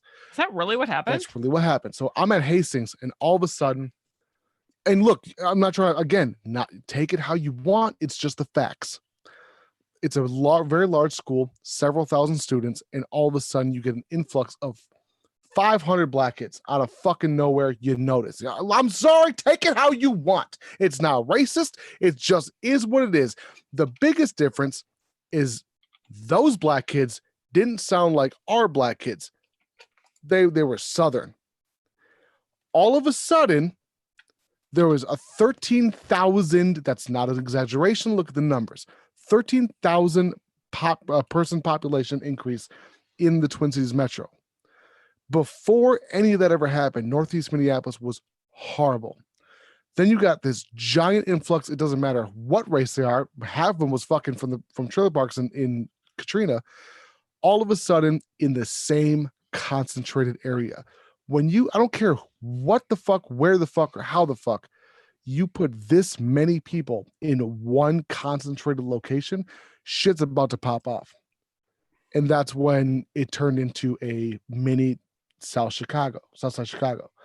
And that was when, no, fuck it, I've talked about it with Batman on his channel. That's when I was doing dumb shit and I was involved with, dumb people, wrong place, wrong time. Well, wrong place, right time for shit to pop off. I got, that's arrested and all sorts of stuff. But that's besides the point. Make a long story short, this is the type of stuff that we're talking about that makes situations worse. We're talking about looting. We're talking about all sorts of stuff. Batman, you don't have to answer this question. Just, you don't have to answer, none of you guys. But if you want to, are you prepared? Is that a good way to say it? Are you prepared for a situation like that? Nobody is. I mean, No, to be I was honest gonna with you, say, like- who is? I mean, I am. I'm super I am. prepared. you I'm know- cock loaded and ready to go. No, but I mean that's a different thing than being mentally prepared. I'm not mentally prepared for. I don't want to kill nobody. I don't want to hurt anybody. I hate. I hate mean, when like it that. comes down to it, the toughest of tough guys can say, "Oh shit, yeah, whatever." You know what? When shit gets gritty, you would not believe how many people in that deck of cards will fold. Well, that's a great point because I saw last week, I think it was last week, a UFC fighter, a big dude. Yeah, I too, saw that shit like too. Heavyweight, was the victim of a home invasion, and he went down. He said he was terrified. He said he was fighting this guy. This guy was on drugs, and this is a guy who fought for the world championship, who is a tough dude, trained. I saw it. Like a trained dude, and he said he was doing everything he could to handle this dude. He was horrified and afraid for his life, for his kid's life. Right? You see it. Doesn't matter how tough you are. You see it a lot. I know a bunch of boxers, coming from a boxing background when I was younger. You see a bunch of boxers in the ring, they look like a fucking badass. In the street, they can't throw 2 fucking jabs worth of fuck. Who the fuck was that? Was that Anthony Smith or was that it wasn't Jones? It wasn't John Anthony Jones. Smith. Was it Anthony Smith? I don't want to misspeak that. Anthony Smith home. But I would say where we sit Yeah, it was right Anthony now, things didn't. Damn, I think- Anthony Smith bitched the fuck out. Not bitched out, but like, you don't, it's an adrenaline up. You don't know what you're gonna do. You have no idea. You don't expect it. You don't expect it. You don't know what that person. If you're mentally prepared going in the fucking ring, so different. It's Somebody so jumping you. And You ever fought somebody on drugs? You ever fought somebody on drugs? Yes, I have. So Chuck, I have, bro, and it's listen. They're not normal. They're not normal. I've been jumped, and I've been stabbed in being jumped. Both times. Listen. You don't ever talk about your wins, you talk about your losses. And this is both times I fucking lost. But being jumped, it's all a surprise. I don't care. Look, Batman's a big dude. Batman, how big are you? 6'6". Justino, you're a big dude. I'm 6'3". Oh. No, I'm 6'3". I'm 6'3", and when I saw Batman, I was like, "You're one of the biggest men I've ever seen in my life." And I'm a big dude. And I'm Mike, a You big know dude. what? Like a lot of people get that, and when it comes to like height wise, I mean 6'6", okay, but I'm not the tallest dude. Now, one of thing, course not. But your one thing that persona. makes our family is our shoulder width. We're broad shoulders, so it makes us look bigger than what we really fucking are. I'm But a that's big not, cat, bro. man. When I was skinny, I looked taller, and now that I'm not, Mandy's a bitch, and she calls me T-Rex arms, I never. and it makes me angry. So, Mike, how tall are you? 6'2"? 6'4". 6'4". Wow. So, and then Mandy, how tall are you? 6. You're a bitch. No, you're 6'1". Get the fuck I'm out, not. Mandy. No, I'm not. Amanda. So I'm 5'10" and 3/4. Fuck all of y'all, first and foremost. Most importantly here, I say I'm prepared. I listen, I know that there's people like Batman in the world who are 6'6", 318 pounds. That's why I carry a gun, just in case. But at the same time, I'm willing to fight to the death. I have proven that so many times in person. Batman, if someone walked up to you at ECC and you're signing autographs, signing titties, how would you feel about that? And it was like, fuck you, Batman, I'm gonna fight you right now. What are you gonna do? I'm gonna smack the fuck out of you in front of everybody. But, Thank you. I mean, that's and I can tell you, I promise you, that will be my reaction. Due to the fact that, just the way my father raised me. I was raised by a fucking hard ass. Like my dad, you could tell.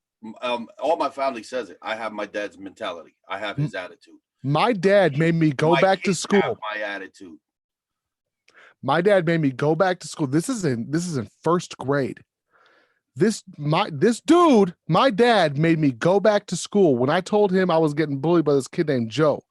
And he said, go. And I said, go? What do you mean go? I'm telling on. He's like, you're going to tell on somebody? He's like, don't come back until it's finished. I'm like, till what's finished? Like, you're beat up or he's beat up. There's only two options. And that was my first fist fight.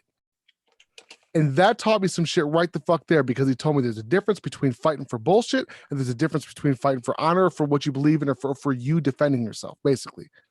And that exactly what you just said. Internet drama is internet drama. It's bullshit. It's not real. It's just fucking fake. It's just fake.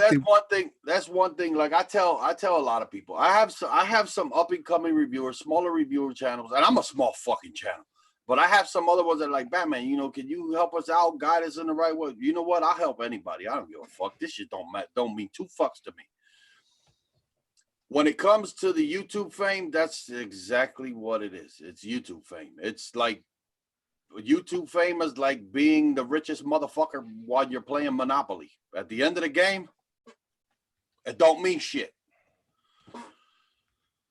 One thing that it's like I tell these guys, don't let it get to your head. Always stay and remain humble. You got to keep both feet on the ground. Now, when it comes to the comment sections, dude, you know how many comments that I get where they're like, Batman, you're a bitch. You're a big bitch. You know one thing I have the liberty of doing in the comment section? Hitting that little trash can. Blup, blup, blup, blup. You felt like a tough guy typing that. That was a waste of time because I just deleted your comment. So what the fuck was it worth? 100%. Now you could really gain some credibility.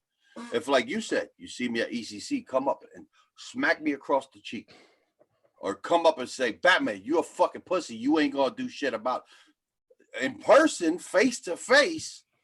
That's where you gain credibility, not behind a fucking keyboard. Come on, I don't mean to keep going back to this, but today it was a perfect example. When someone tells me the truth and they were like, I did it. That I'm not going to be okay with it. Give me a little bit. Give me a half hour, 20 minutes, an hour for me to calm down. But if you're going to admit to some shit, you're going to say some shit, but you're going to go ahead and admit behind it, and I can look at you eye to eye, face to face, I'm going to respect the fuck out of you. What happened? Period. Hold on, I'm going to mute.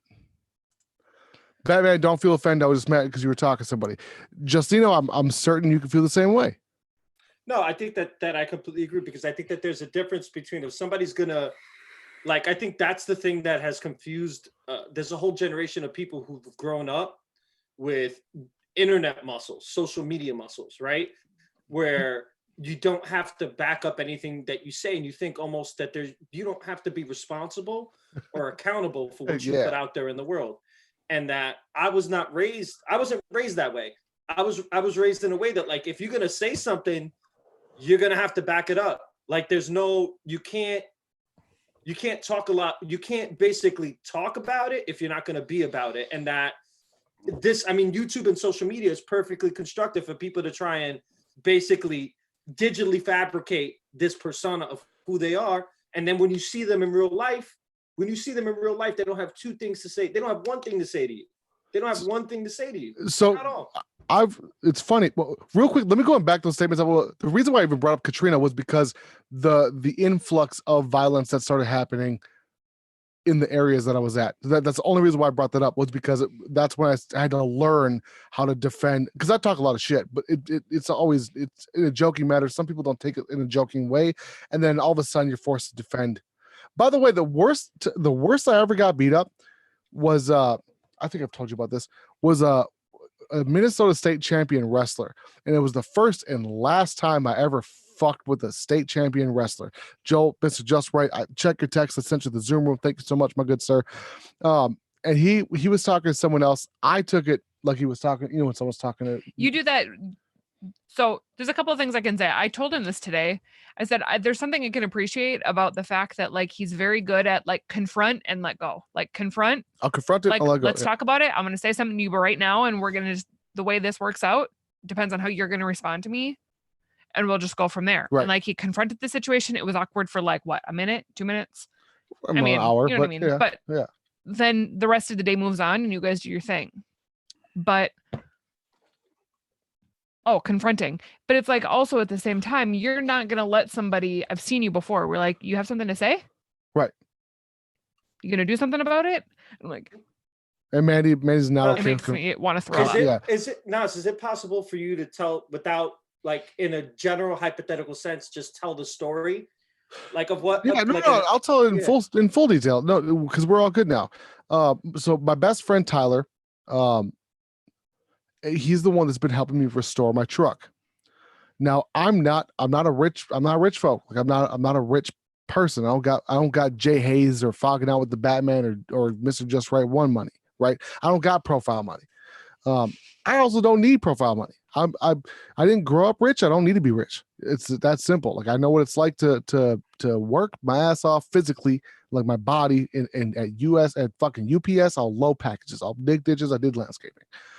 But there's a couple of things I take very seriously, and that's respect. If Justino brings his vehicle over to my house, if Batman brought his vehicle over to my house, if Mike brought his car over to my house, truck, doesn't matter. Could be a fucking tiddlywink for all I'm concerned. If it's in my possession, I will treat whatever that is better than I would treat my own shit. Period. If Santos gave me his ragged out 73 Impala, it's garbage, but you know what? Or excuse me, 63 Impala, sorry. But it's garbage. And would you like me to tell the story? I think I should tell the story. Go ahead. Okay. So basically what has happened is his truck has been stored at a friend's house. His friend had a party, and there was 2 people that were at the party that wrote on the hood of his truck in dust. And if anybody knows Nas well enough, that is already a huge don't do, because it scratches the paint. Yeah. So these kids got drunk and wrote on the hood of his truck with their fingers in dust. They could have wrote, Nas, we love you. They could have wrote, Thesis himself is the greatest reviewer of vape things ever. It does not matter. It's respect. So my best friend Tyler, this is his house. He's a mechanic. He's helping me restore my truck. I'm not a rich person, but I went on a limb. I purchased this truck. I went and got more credit cards. I purchased the motor, the transmission, the diff. The only thing I did not purchase and cannot afford to replace is the paint job and the body work. I'm not a rich white boy from fucking Hastings. You know what I'm saying? Like, sorry. That's getting a little too personal. It's not that I even can't afford it. I can fucking go get some loans. I got decent credit. It's not the point. If your vehicle or anything of value or not is in my possession, I will go above and beyond to make sure my own children don't touch that, whatever it is. Okay. So I'm just excited. Today, the tow truck's going to come take my truck, bring it to the performance shop and do the diff, do the gearing, the whole 9 yards. So, man, all I'm doing is grabbing stuff and moving it out the way, moving the toolbox. And I'm talking to this dude, Kerry, who's working on his Subaru in my buddy's shop. I don't know Kerry. Batman, do you know Kerry? Yes or no, Batman? Nope. Hey, Justino, do you know Kerry? No. Okay, neither do I. Dope. Mike, hey, let me ask you a question. Do you know Kerry? Jim Carrey.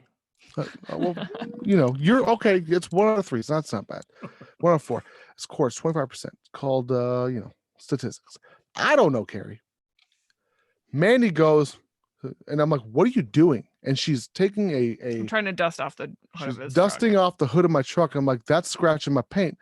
You're my wife. I love you. I'll kill you, but I'll love you and your dead body. And she points, and I look up, and now I'm not saying I'm short. I'm actually much taller than the average person, god dang it, in the United States. The average height's 5'7". I'm 5'10", 3/4. Not compared to all these motherfuckers, those of you watching. Fuck Batman, Justino, and Mike, and Mandy with their tall asses. I'll wear Red Wing boots. So I look at my fucking hood, and there's dicks drawn on it, which in any other situation would be funny. My heart goes into palpitations. I look to my right, and I see this person working on his Subaru, and I say, hey, and I'm shaking. I'm ready to grab a 4x4, which I have handy, and I'm ready to beat him up and his piece of shit Subaru. Now, it's not a piece of shit, but at the time, everything's a piece of shit. And he goes, I did it.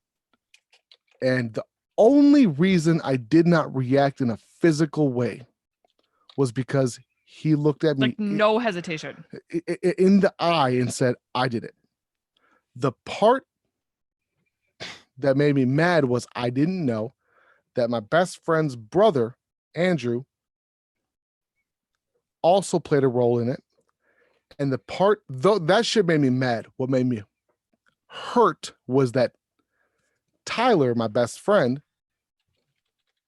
was there as well. Granted, he walked in the shop, wasted with everybody else, walked in the shop as it was happening. He didn't have a hand in actually doing it, but he didn't stop it. Not only were my feelings hurt, but I was so mad. I'm not a violent person anymore. I can't, okay, stop grabbing my leg. I'm not, I need to calm you down. But to make a long story short is I have no problem with confrontation. I have no problem. I had to leave the shop. I was like, this is going to get way too awkward for me. And I had to go sit in the corner, and like I was shaking. I was physically shaking because my natural reaction is to me, that's you are taking food from my kids. Mandy, someone writes on my truck. Guess what they're doing? Taking food from my children, because that means if they fuck my clear coat up, guess what I have to do? I have to fix it. If I have to fix it, that's money out of the pocket in my jeans I don't got the money for. That means that if I don't have the money for it, I got to fix that fucking clear coat, and I've got to go ahead and take money out to feed my children. Now I'm in debt. Now dad's in debt. You are taking food off of my goddamn table because you don't have respect for someone else's property. That's how personally I take that. I know. Yeah. That's why I knew how mad you were. Yeah. So you are basically saying, fuck you, Nas, and your kids. That's what I hear when I see someone draw some shit on my fucking truck. I'm going to say that's how you... this is a different situation, but I feel like you feel like that. Something that I just wouldn't even bat an eye at. You're like, I feel like I feel like that's personal for me. I'm like, what? Mhm. You're like, yeah, I feel like that's like a very personal attack on me. I'm like, how can you even like I don't think even that had even anything to do with you. If someone says fuck Tank, fuck your dog, Nas. You know what? No, You're questioning my choices. If you question my choices, you question the woman I married, you question the woman I married, Yes. you're questioning the validity of the lives of my children. I will fuck you. I will fuck you so hard. Sorry. so that's how personal things get. Somebody could be like, I don't like the color red. And he would say, they hate my truck. They hate my life. They don't even like me. Well, that's different. That's if you say some dumb shit. No. I could give a fuck if somebody likes me. Dude, I barely like me. We're in the same club. We meet every Wednesday. You know what I'm saying? That's different. If I'm like, I don't like you, I'm like, hey, me neither. Let's hang out. But in reality, you see what I'm saying though, right? You see what I'm saying? Like, so, you know, these guys on the panel, I know Batman does for the most part. I'm sure Justina does. I'm not sure how, you know, Mike's a little more reserved. If someone says, fuck you, are you saying fuck my kids? What's that? And my ancestors? Bro, you don't want to do this. Even if I lose, if we were to fight mano a mano, hand to hand, and I lose, I will come back. I'm like the fucking Terminator, Haunt son. you. I will haunt you. I will haunt your life physically, not on the internets, physically. But that's not, you know, hey, if you who's watching, this is not threats of violence. I love everybody. I love everybody the same. I want to give everybody a hug. Which is also true. Which all, but not right now because of Corona. I think my anger and frustration is a little bit more like, not that like I'm just as emotional, but I'm gonna like try and pretend that it's logical. Real And quick, so I'm just just so you know, gonna be so like- all I was saying is my best friend Tyler hurt my feelings today, which is way worse than being mad because he could have stopped it and he didn't. But I called him when I was pooping and I said, bro, I just realized you took a picture of your boys, not my, I don't know them. I don't like them. I don't love them. I don't know who they are. Fuck your boys. I love you. You could have stopped it and you didn't. Why? He apologized.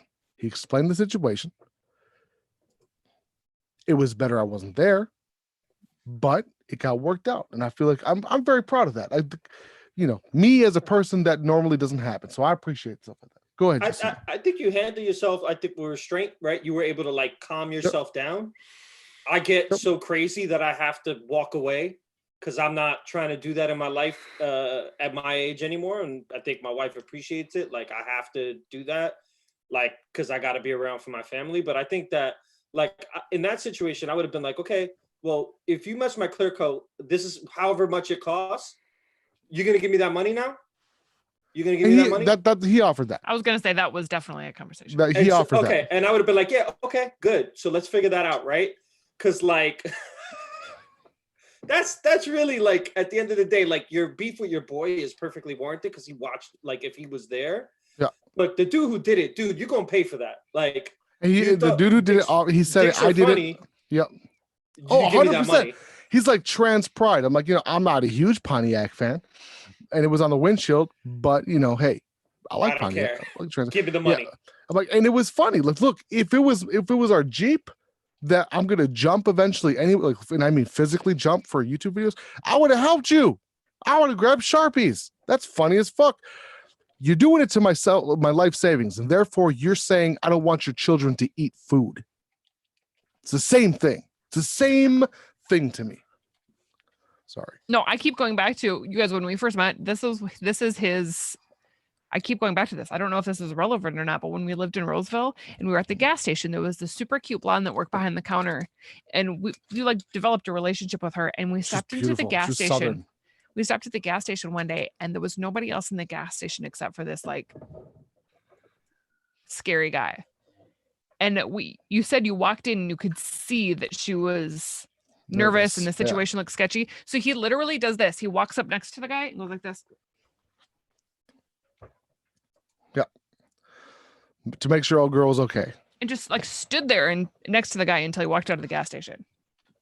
I mean, that's the kind of fucks that are given over here. Yeah. I have a whole field of them behind me. You can see it. Batman, have you learned how to control that steam, the anger, well, let's be honest, we all take testosterone. Can you control that shit? I'm laid back. I'm a laid back person. I know your Zoom room is open. You're a crazy person. But man, you fucking hung out with me before. I know. That's why it's fun, because it's just open. It's just open. That's it. What happens if someone calls you at 2:26 in the morning? So I'm gonna be honest, Batman. I would not expect that from you. I Yeah. thought you were gonna say the exact opposite of that. He is a little bit of a I thought you were GTA. gonna like I see you as somebody who snaps. No, that's where I was getting. I'm very laid back, but I have a very short fuse in person. Like So you know, like the biggest sign, and my wife can vouch for it. I'm a talker. I'm always talking. If you watch me on live shows, you're like, Batman, don't shut the fuck up. When I get quiet, that's when you're like, okay, hold on, something's wrong. we're the same person. That's exactly the same Dude, situation. I over will here. get quiet and I'll take 2 steps back, and literally I do this. If I do this, you know I got one of these motherfuckers already in a ball. I get quiet. I mean, that's. So what we were talking about, Justino can attest to this. Mike can attest to this. You too. We were in fucking person. Holy shit, we've all been in person. So, except for they were at the militia house. Batman, I'm a little offended you weren't. Oh, we didn't have a militia house there. Whatever. I have built my brand, quote unquote. I hate that word. I've built my brand on being the opposite of that, because like that, I hated being looked at as the asshole, the douche, don't talk to him. He's mean or he's scary. I'm not mean. I'm not scary. I'm simply, I'm protective. I want to protect my family. I want to protect me. Simple as that. But I've built my brand on Instagram, on YouTube, on VapeTube, on Twitter, on everything, and as a happy-go-lucky sumbitch. And Mandy, am I not? However, before any of that ever happened, I was a different person. Mhm. I was a very different person. I was just I was all the stereotypes. I was an asshole. I was a piece of shit. I would fight for no good reasons. Oh, he stepped in front of me on the keg line, therefore he hates me and I want to fucking beat him up. I'm not that person. Especially now. I got kids. I can put away. That's at 17 years old. At 18 years old, I could give a fuck about a jail cell. I don't give a fuck about a jail cell. Now, you're talking about taking me away from my children. I ain't gonna jeopardize that. Not for you, not for nobody. I don't know, man, because under my temper, even that slips my mind. I ain't gonna lie to you. Like when his temper kicks in, I could bring my wife. My wife will tell you when my temper flips, I don't think about anything around me. yeah. I can get that Very way. similar. I try I black out. My vision sees tunnel, and I when I get angry, like my it's a different story because it's blackout. It's blacks out and I black out. Joel, what about yourself? Mr. Just Right One. First and foremost, thank you so much for being here, bro. Man, I had to, brother. Honestly, I was sitting here taking care of some things and I wasn't going to jump in. But as your friend, I had to jump in and interject. Appreciate the statement on your truck, man. Dude, trust me, I get it. Sorry I look so raggedy too, man. It's I just shaved, so I'm in the same boat. Your beard's nicer than mine, though. Man, I was at that point in life, Thesis. There was a point in time in my life, man, where all I had was my Cadillac, and if somebody touched it or looked at it wrong or breathed on it the wrong way, I was ready to come unglued. 100%. I found it took time for me to realize, though, that no matter what happens to that car, you can get another car. You can buy another hood. You can get another paint job. There's some things in life that you won't ever be able to replace, and true friendship is one of those. Yep. And the relationships and the way people value your presence. I've pissed off some very good relationships in my life, and I've been taken advantage of through some very good relationships in my life. And I can promise you that no matter what I do for the rest of my time, those will never be able to be mended again. And that's what hurts, because no matter how much money you make or how much you get in life, those things you cannot repair. When them bridges are severed and they're gone and they're done.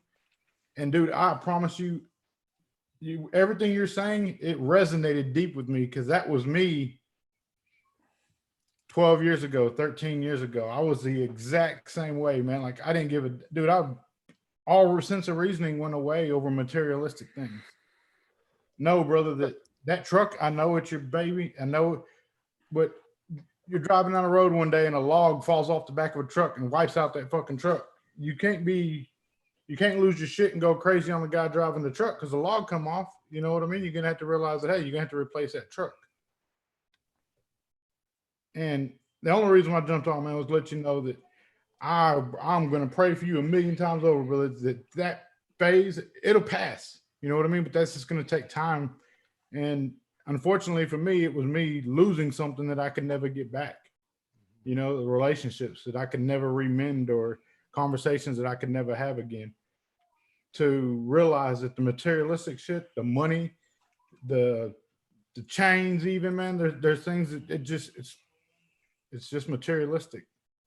Internal happiness and peace of mind, you know, to be able to go to bed at night peacefully and not be upset about something or aggravated about something is far more valuable than anything you're ever going to be able to purchase or attain with any kind of monetary value. And I'll tell you that as your friend. I wouldn't tell you that if I didn't care about you. I tell you that because I care about you as who you are as an individual and looking forward to watching your continued growth.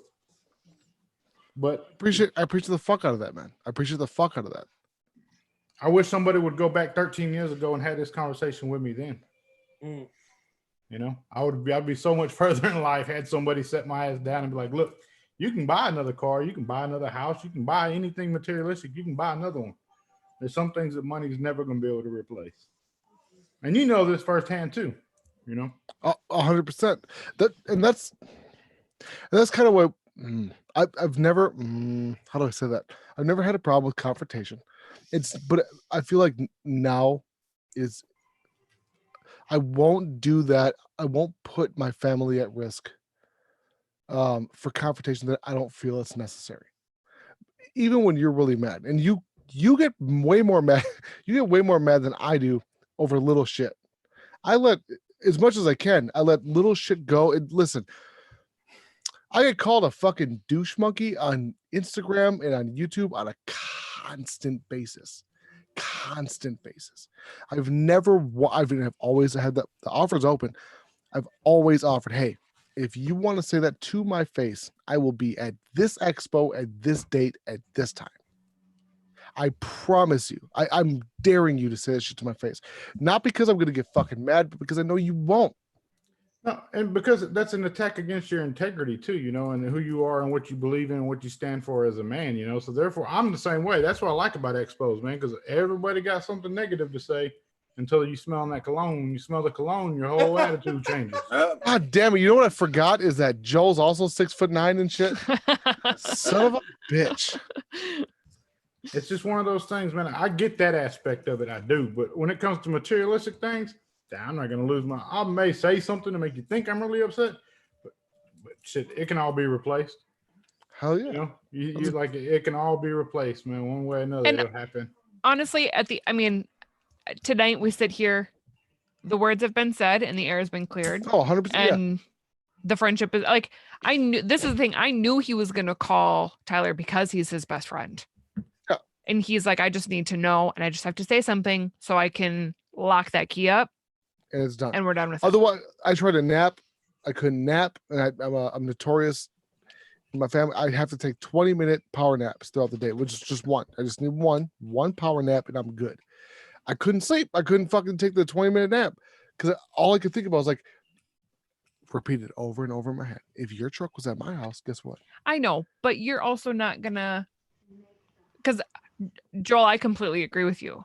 I just think that you are making it sound much worse than the way the situation actually happened. I want you to go ahead and tell everybody one thing I said that was out of turn. No, that's what I'm saying. You're saying all these things in your head and you're acting this way and you're putting all that energy out, but that was not at all how the situation went down.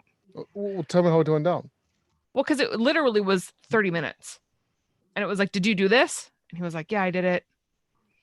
And you were like, bro, what the fuck? And that's when I walked out. It wasn't bro, what the fuck? No. There was I took my sweatshirt off. I was ready to fight him. No, I understand that.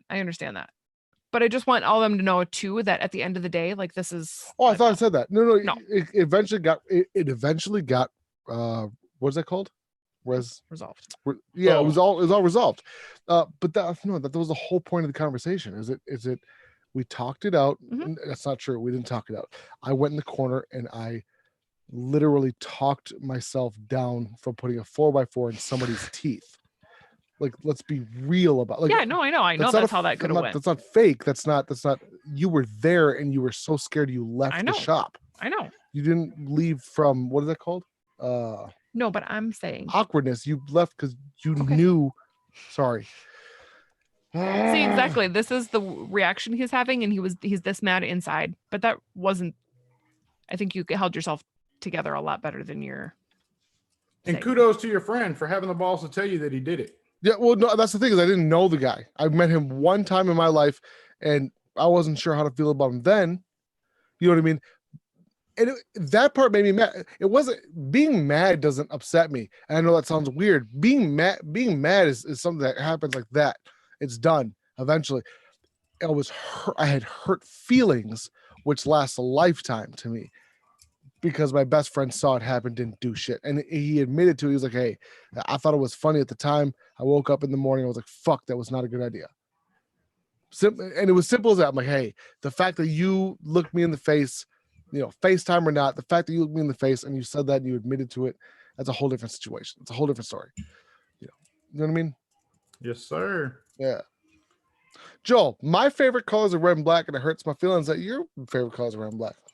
It shouldn't hurt your feelings that my favorite colors are red and black. 'Cause my It favorite does. colors ain't red and black. My favorite color is red.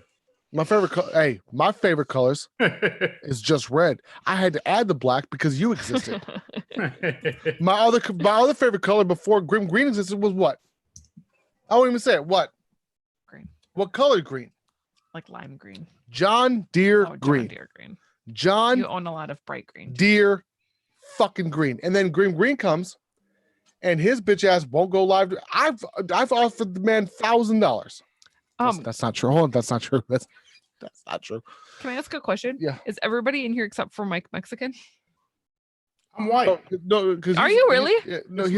He's blight, and then you got Puerto Ricanos. You got How dare you? Puerto Rican. I'm Afro Puerto Rican. And then you got Okay.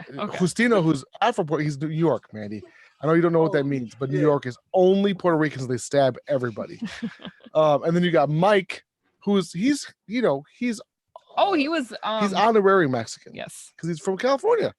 No, but you were born in I was born in Spain. Spain. That's not See? Mexico. I know, but Not even a little bit. Matter of fact, yeah.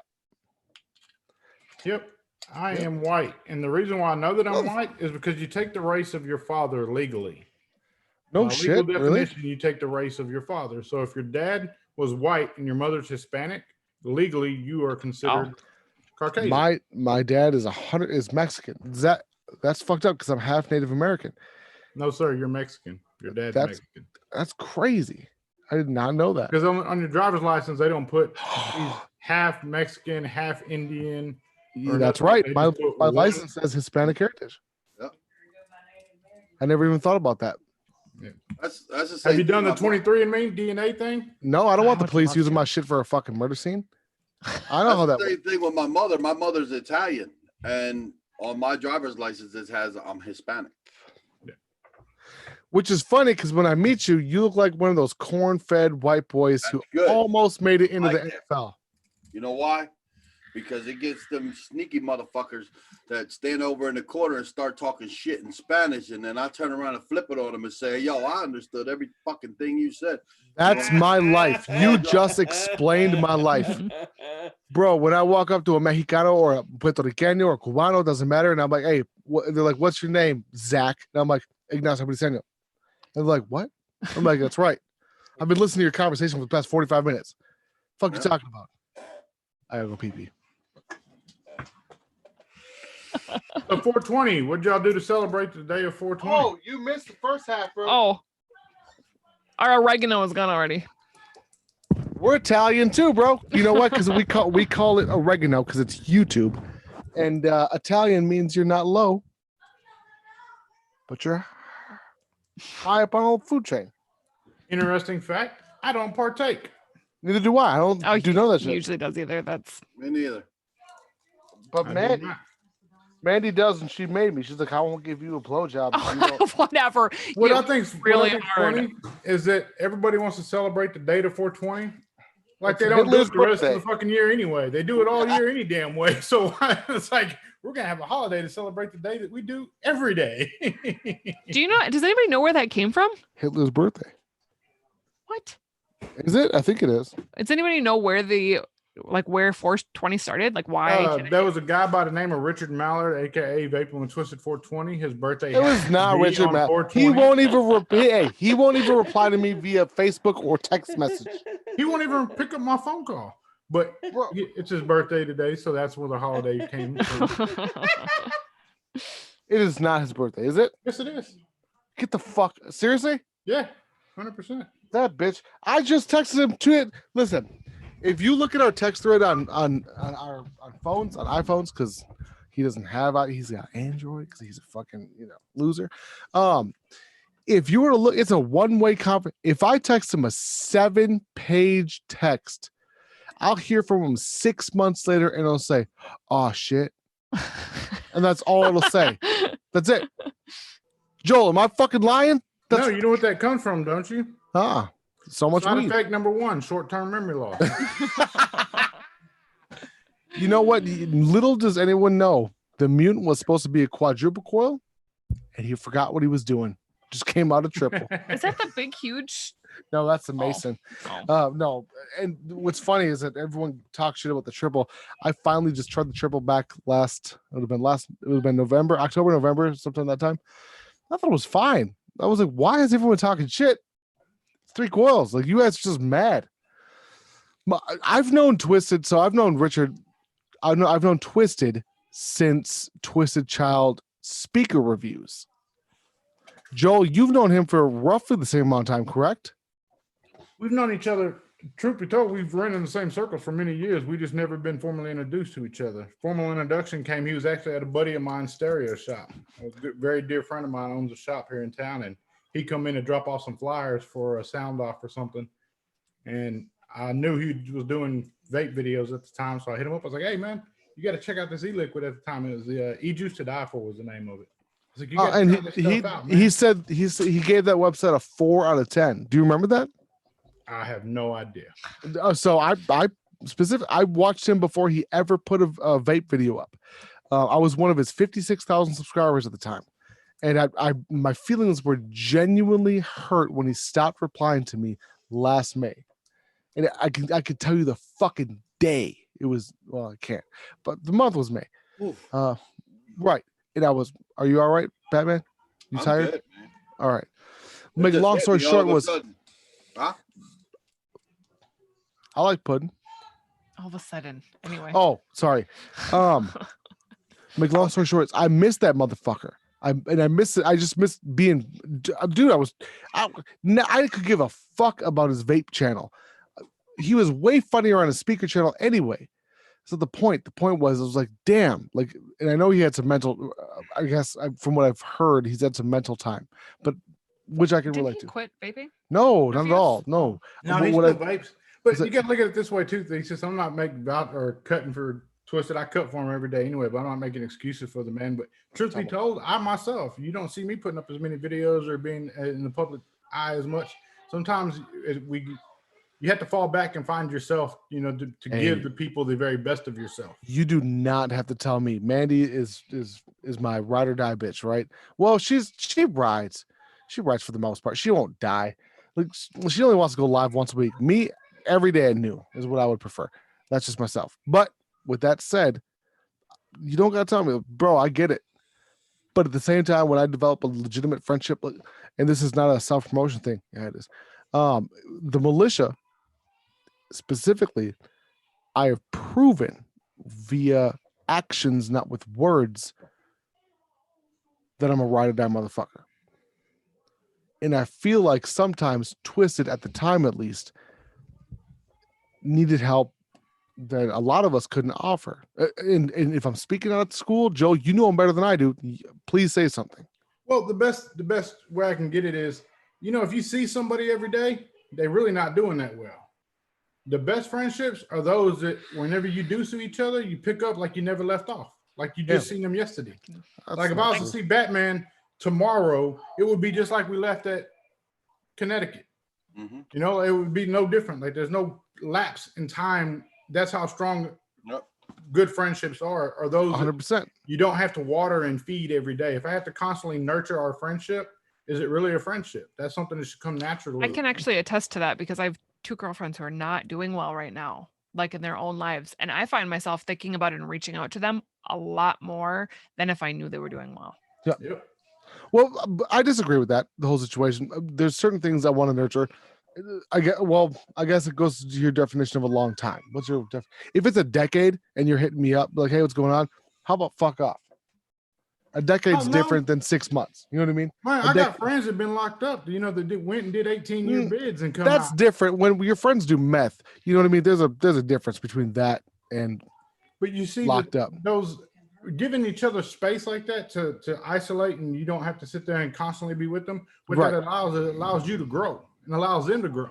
If you're crowded together all the time, you don't allow any room for growth, personal development, and development of those that you have surrounded with you. Most of my ex-friends are interested in growth of, like, I don't know, meth crystals and, you know, heroin blobs. And again, and those, whenever they started going down and started doing bad, you probably seen more of them before you had that time frame where you didn't see them at all. Nope, we were best friends, and all of a sudden one day walked out, turns out they did meth. It was that simple. At least, well, maybe I wasn't a great friend in their mind, you know. And I agree, and I see what you're saying. I'm just being what's that called? You're very good at just picking the other side. Yeah, picking that. And I don't mean to, but you're right. 9 times out of 10, you're 100% right.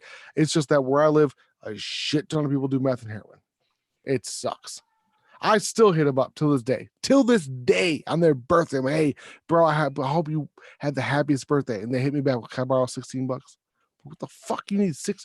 Here's 40. But I don't want to contribute to your overdose. Sorry. This is getting way too personal. Sorry. No, because I can relate to that. You know the people I'm talking about. Yeah, I know, but I can relate to what Joel's saying is that. Yeah.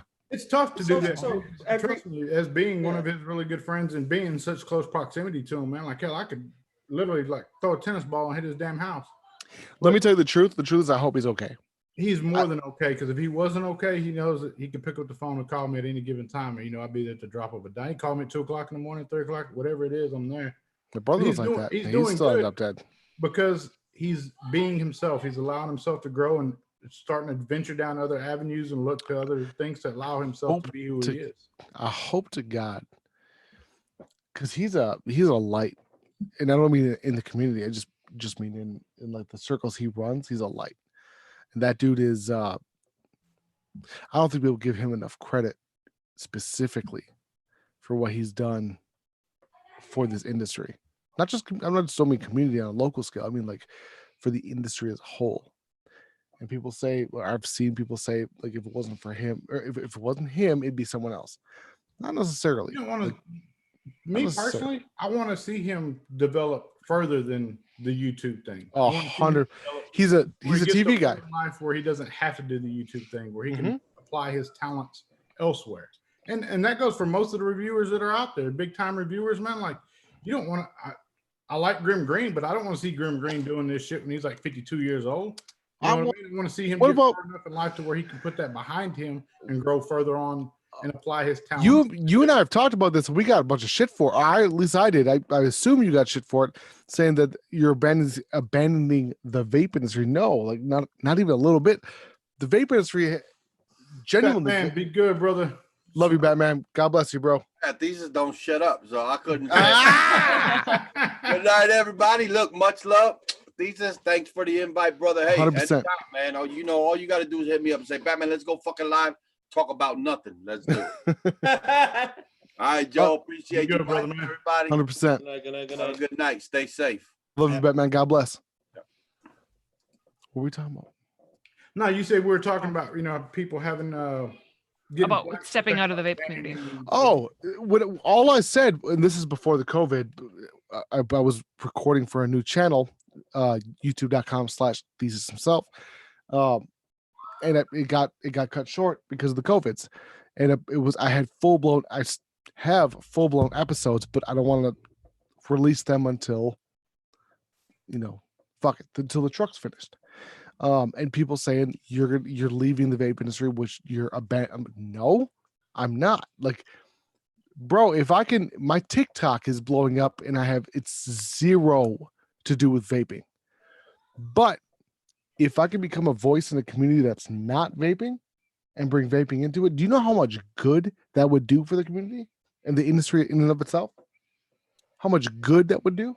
But I mean, in general, one of the things that I've always told you, at least, Nelson, that we've discussed or whatever, right, is that like the reason why people are part of the militia, I think overwhelmingly is because of the community that you help to cultivate, the people you bring together, how you bring them together, and the way in which you speak to them, facilitate them being able to connect with each other. And I think that you could do it on any interest you had, and you would be able to build a community. And that has a lot to do with like who you are as a person, and the way in which you care about others, and the way in which you help others to connect and think about their lives and reflect on particular things. And you're funny to look at. Like, your face is your funny. shirt looks like it says twink. But in addition to that, no, what I mean is that like you're just able to like help people connect, right? And in a very meaningful way, and communicate with them. And I think that's why I think Paper Plate Mafia is going to be very successful. Your other channel, and I think that other people, I feel like there's a fear almost about like, okay, like if you do these other things, then I'm not in the vape community. You're still doing this, like it's still a part of who you are, right? Like, and you're always going to care about it, but there's so much more for you to continue to explore and grow and develop, like with not just within yourself, and also like out there in the world in this space. Like, I think it's really cool. I don't know. That's just the community you have behind you, Thesis, the community you've built. If they want to accept that or allow that, that'd be a perfect time to wean those from you that really care about you and who you truly are, versus those who are just around because you shared a common interest. Me and Richard, we don't have much in common at all. Like, he loves playing video games and shit. I don't fuck around with video games. That's not me. But we're really good friends because we are friends without common interest. That's how you really measure those around you, and to support you. And regardless of if I called him up and said, look, man, I'm about to sign up and enlist in the Army, he'd be like, man, hell yeah, good job. You're going to do good at it. And you want your community to be the same people that want to see you grow further, because to limit vaping with Thesis to just vaping with Thesis would be limiting you to just vaping and 100%. Not allowing you to grow and become who you're supposed to become. Times change, people change, plans have to change. It's a game of chess. You don't know what the other side's going to play and what moves you're going to have to make accordingly to stay relevant in this lifetime that we're given. We're only given so much time. I do have an exit strategy out of vaping, but I don't plan to like just abandon the vaping industry. I have an exit plan though. I want to do what I'm set my mind to do. And then when I do it, I want to move on. You and Tony Britton. You and Tony B are the only excuse me. You and Tony B are the only guys I've personally discussed a departure. It's not, I hate that word. Not a departure, but a strategy for building off of the same community, a different situation. And Tony B had a job before this that had to do with this industry, so he's lucky enough to be still relevant in the same industry, different portion of it. Does that make sense? Joel, you and I have talked about it many and on live streams many a time, that this is not a industry specific audience that we've cultivated, that we've developed. This is a us industry we've cultivated. Absolutely, man. You're not just the profile. You're not just the profile. You're not just Wotofo. You are Joel. You're Mr. Just Right One. You are your own individual. And same with Thesis, and same with Antasu Zergadu. It's Justino Rodriguez. That motherfucker. Put it backwards. It's just Justino. And same with Mike Cherokee, and same with Mrs. Thesis. They are who they are, and that's who they are. Like, if this all stopped tomorrow and YouTube said you can't upload any videos that have to do with vaping, you would still be who you are. Everybody's going to be who they are. The communities that we've built and the friendships that we've built, we may have a lot of subscribers or a few amount of subscribers compared to others, but the core people that we know we can pick up the phone and call 24 hours a day, 7 days a week are staying the same. And they're going to wish me the very best in all my endeavors and whatever it is I'm doing. And they're going to support them endeavors, if it's something that they can support. If I come out with the next Tesla truck, they probably won't be able to support that, but if they could, they would. I also just think that like some people don't realize that like for Nas, especially, like I'm not sure what everybody else's situation is. This is his prime income. Like not so when all of this stuff happened in the vape industry, like us at home, it's like somebody getting laid off. It's like somebody losing their job. So it's like, okay, we need to have another plan. We need to have another backup plan. So the people who, like you guys are saying, are part of a family and part of a community are like, we'll go where you go. Like this has nothing to, I mean, this vaping is what brought us, but it's not what's keeping us. The flavor, Justin, that crazy you even bring this up. I completely forgot thinking about it. We lost. It was the first week of the first flavor bans was 21 people, 21 Patreons, and then it went to we lost 36 people in a matter of a 2-week time frame. Put this into perspective. You lost more people on Patreon than I have on Patreon. Oh, you sold more profile RDAs in the first week than I did my entire career of designing vape products. Perspective. But I see that. Hey, well, Joe, real quick, I didn't get a chance last week. You know what? Man, first of all, it was an awesome birthday you helped provide. You helped buy us Vietnamese fucking dinner. Everybody in the militia. Thank you on behalf of the cats that you paid for, and thank you on behalf of dude. I ordered 2 extra orders of egg rolls. I swear to God. Man, it tastes like Joel. It was delicious. There's no thanks needed there, man. Ultimately, I'm going to do whatever I can do whenever I can do it for whom I can do it. I can't do it all the time, but whenever I do, I do. And there's no rhyme or reason to it. There's no purpose behind it. It's just strictly done because it's the right thing to do. And I go on the spur of the moment. And it was one of those things, man. Happy birthday. Happy belated birthday again. Thank you so much. I was just thinking about like sort of when Joe was talking, and actually when Mandy was talking before, I think it was over the last summer, I would write Nas these 7-page emails, not emails, text messages. That with exactly the same thing that we're discussing right now, like regarding like have faith in the community that you've built. You have to, you know what I mean? Like sort of, and it's just actually, I think he stopped reading them at one moment because they were so long. I had to so we were at the cabin and I texted Josiah. I'm like, bro, I see that you made a message for me. I have to download it and now I have service here. So I'm gonna call you. That's how long his text messages were. Josiah, am I kidding? Yeah. Am I joking? No, you're serious. But they were speaking to helping to remind you, and I think we all need to be reminded. I mean, it's what people have done for me. People have helped me to see the potential regarding exploring new avenues to be able to fulfill things that I have within me and things that I want to explore and figure out a way to make a living from it in particular, right? Because that's like, we have to be real about that and be honest about it, that like at the end of the day, you have to eat, your family needs to eat, 100%. and you have to figure that out. And that people have helped me to do that. And that, I think that we all need to hear that in a way that can help push us to make it more concrete. And I think that that the community that you're building is going to go with you wherever you go, and that the people that don't want to go with you aren't meant to be with you. They're not, they're like, and more people will come and it will continue to grow. I really, truly, I've been ride or die from the beginning because I like making fun of you. It's just really enjoy it. But no, I'm kidding. But I've been ride or die for you, not because I love your vape reviews, right? But I love what you do. I love who you are as a person, you know what I mean? And I think that a lot of people feel the same way, and I think that that's going to be there regardless, and I think it's just important to remember. Yeah. Thank you, bro. Guys, well, go ahead, Joe. I'm just going to say, I agree with you 100% on that. You know what I mean? Like, we want to find ways to be who we are and, make livings and whatnot.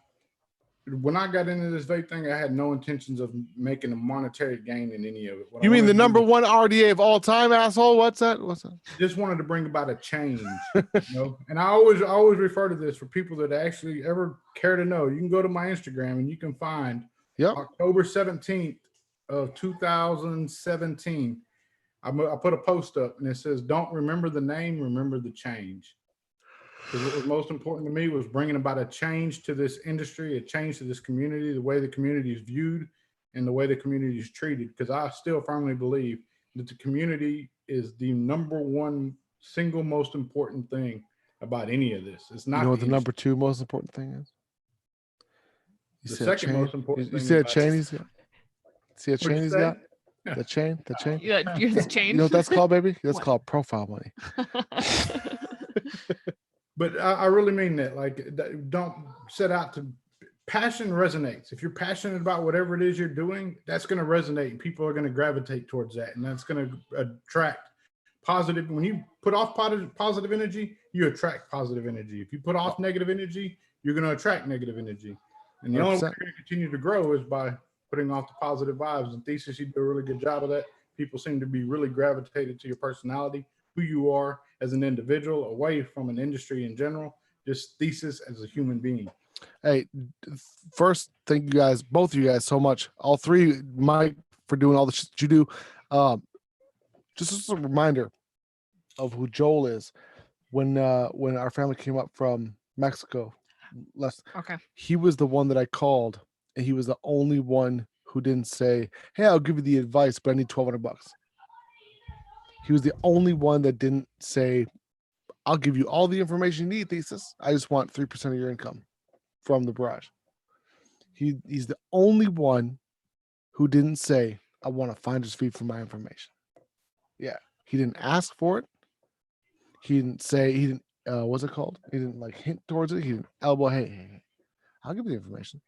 It was just a simple, "Oh shit, you need my help? Here it is."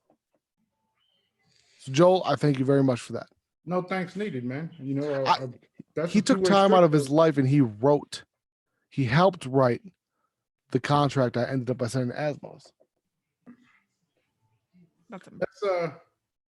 That's what you're supposed to have. You know what I mean? Fortunately, I was fortunate enough to be around Twisted and just being in his presence and picking up and watching his moves to make sure whenever it was proposed to me to make a move and the opportunity came, that I made the best decisions I could to ensure that I would be solidified with whatever it was that I was doing.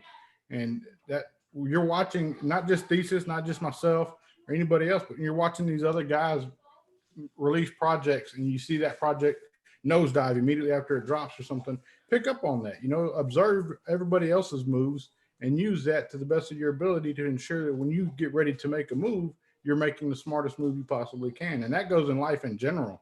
If you see a dude blow through a red light and get slammed by an 18-wheeler, I guarantee you the next red light you come to, your ass is going to stop. You're not going to blow through that red light because you see the results of the decisions a guy made before you. 100%. Mike, you didn't even send us your PayPal information. I didn't even have to offer you anything, and you said you'd help produce the show. Thank you. I think one day it was just like, hey, maybe Mike could do that for us. Yeah, and he's like, "Yep, I can." I'm like, "What?" He goes, "Yep." Wasn't a hesitation.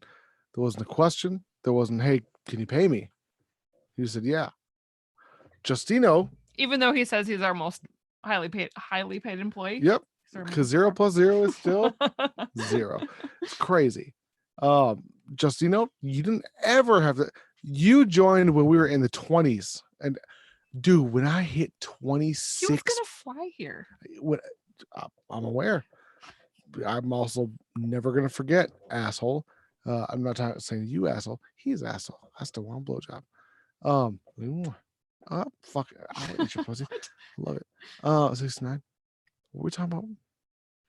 Justino joined the Patreon page at the highest possible tier amongst Candace, Melissa. He joined when we had like 21 patrons.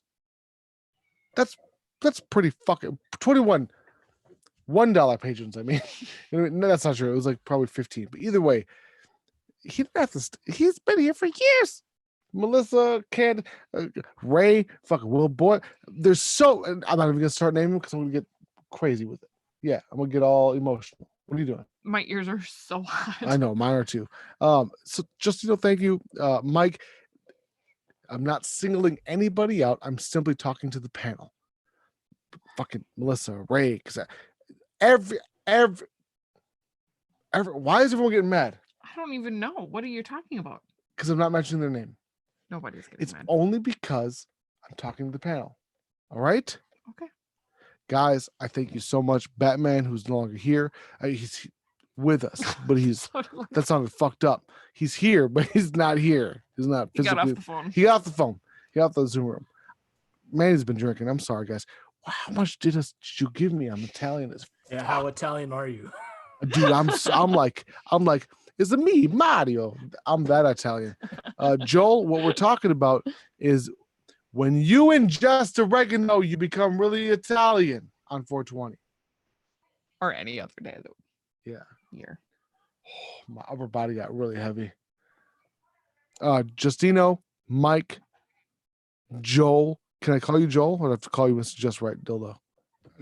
You can call me whatever you want to call me. I've answered a whole lot worse. I promise I'm you that. gonna call you sexy as fuck. How's that? That one I'd probably have a problem with. All right. Well, sexy as heck. As heck. My wife Guys. calls me everything else under the sun but that. Manny calls me. She says I'm stupid. Oh, do we still have chocolate in the back of your Kia? Yeah. Oh, I have to go in a minute. Unfortunately, just have to go take care of my wife. I got special permission dispensation to join for tonight. She's but I gotta go make sure she's okay before she conks out. you're super cute. Yep. Love you, Just. Yes, thank you for being in with us. Thank you All for right. talking. Thank you Much love to the everything. Ninja Militia, Joel, Mike. It was a pleasure. As always, Nas, your face is funny. So bright. in here. Mandy. I'll see you guys. Okay, so the truck is now away. That being said, I'm Italian as fuck. If you don't know what that means, watch the I beginning of was the gonna say, podcast. go back to the beginning. Thank y'all for having me tonight. Thank you for the invite, Thesis. Y'all be blessed. You too. Hey, we'll stay here for a second. Just for a second.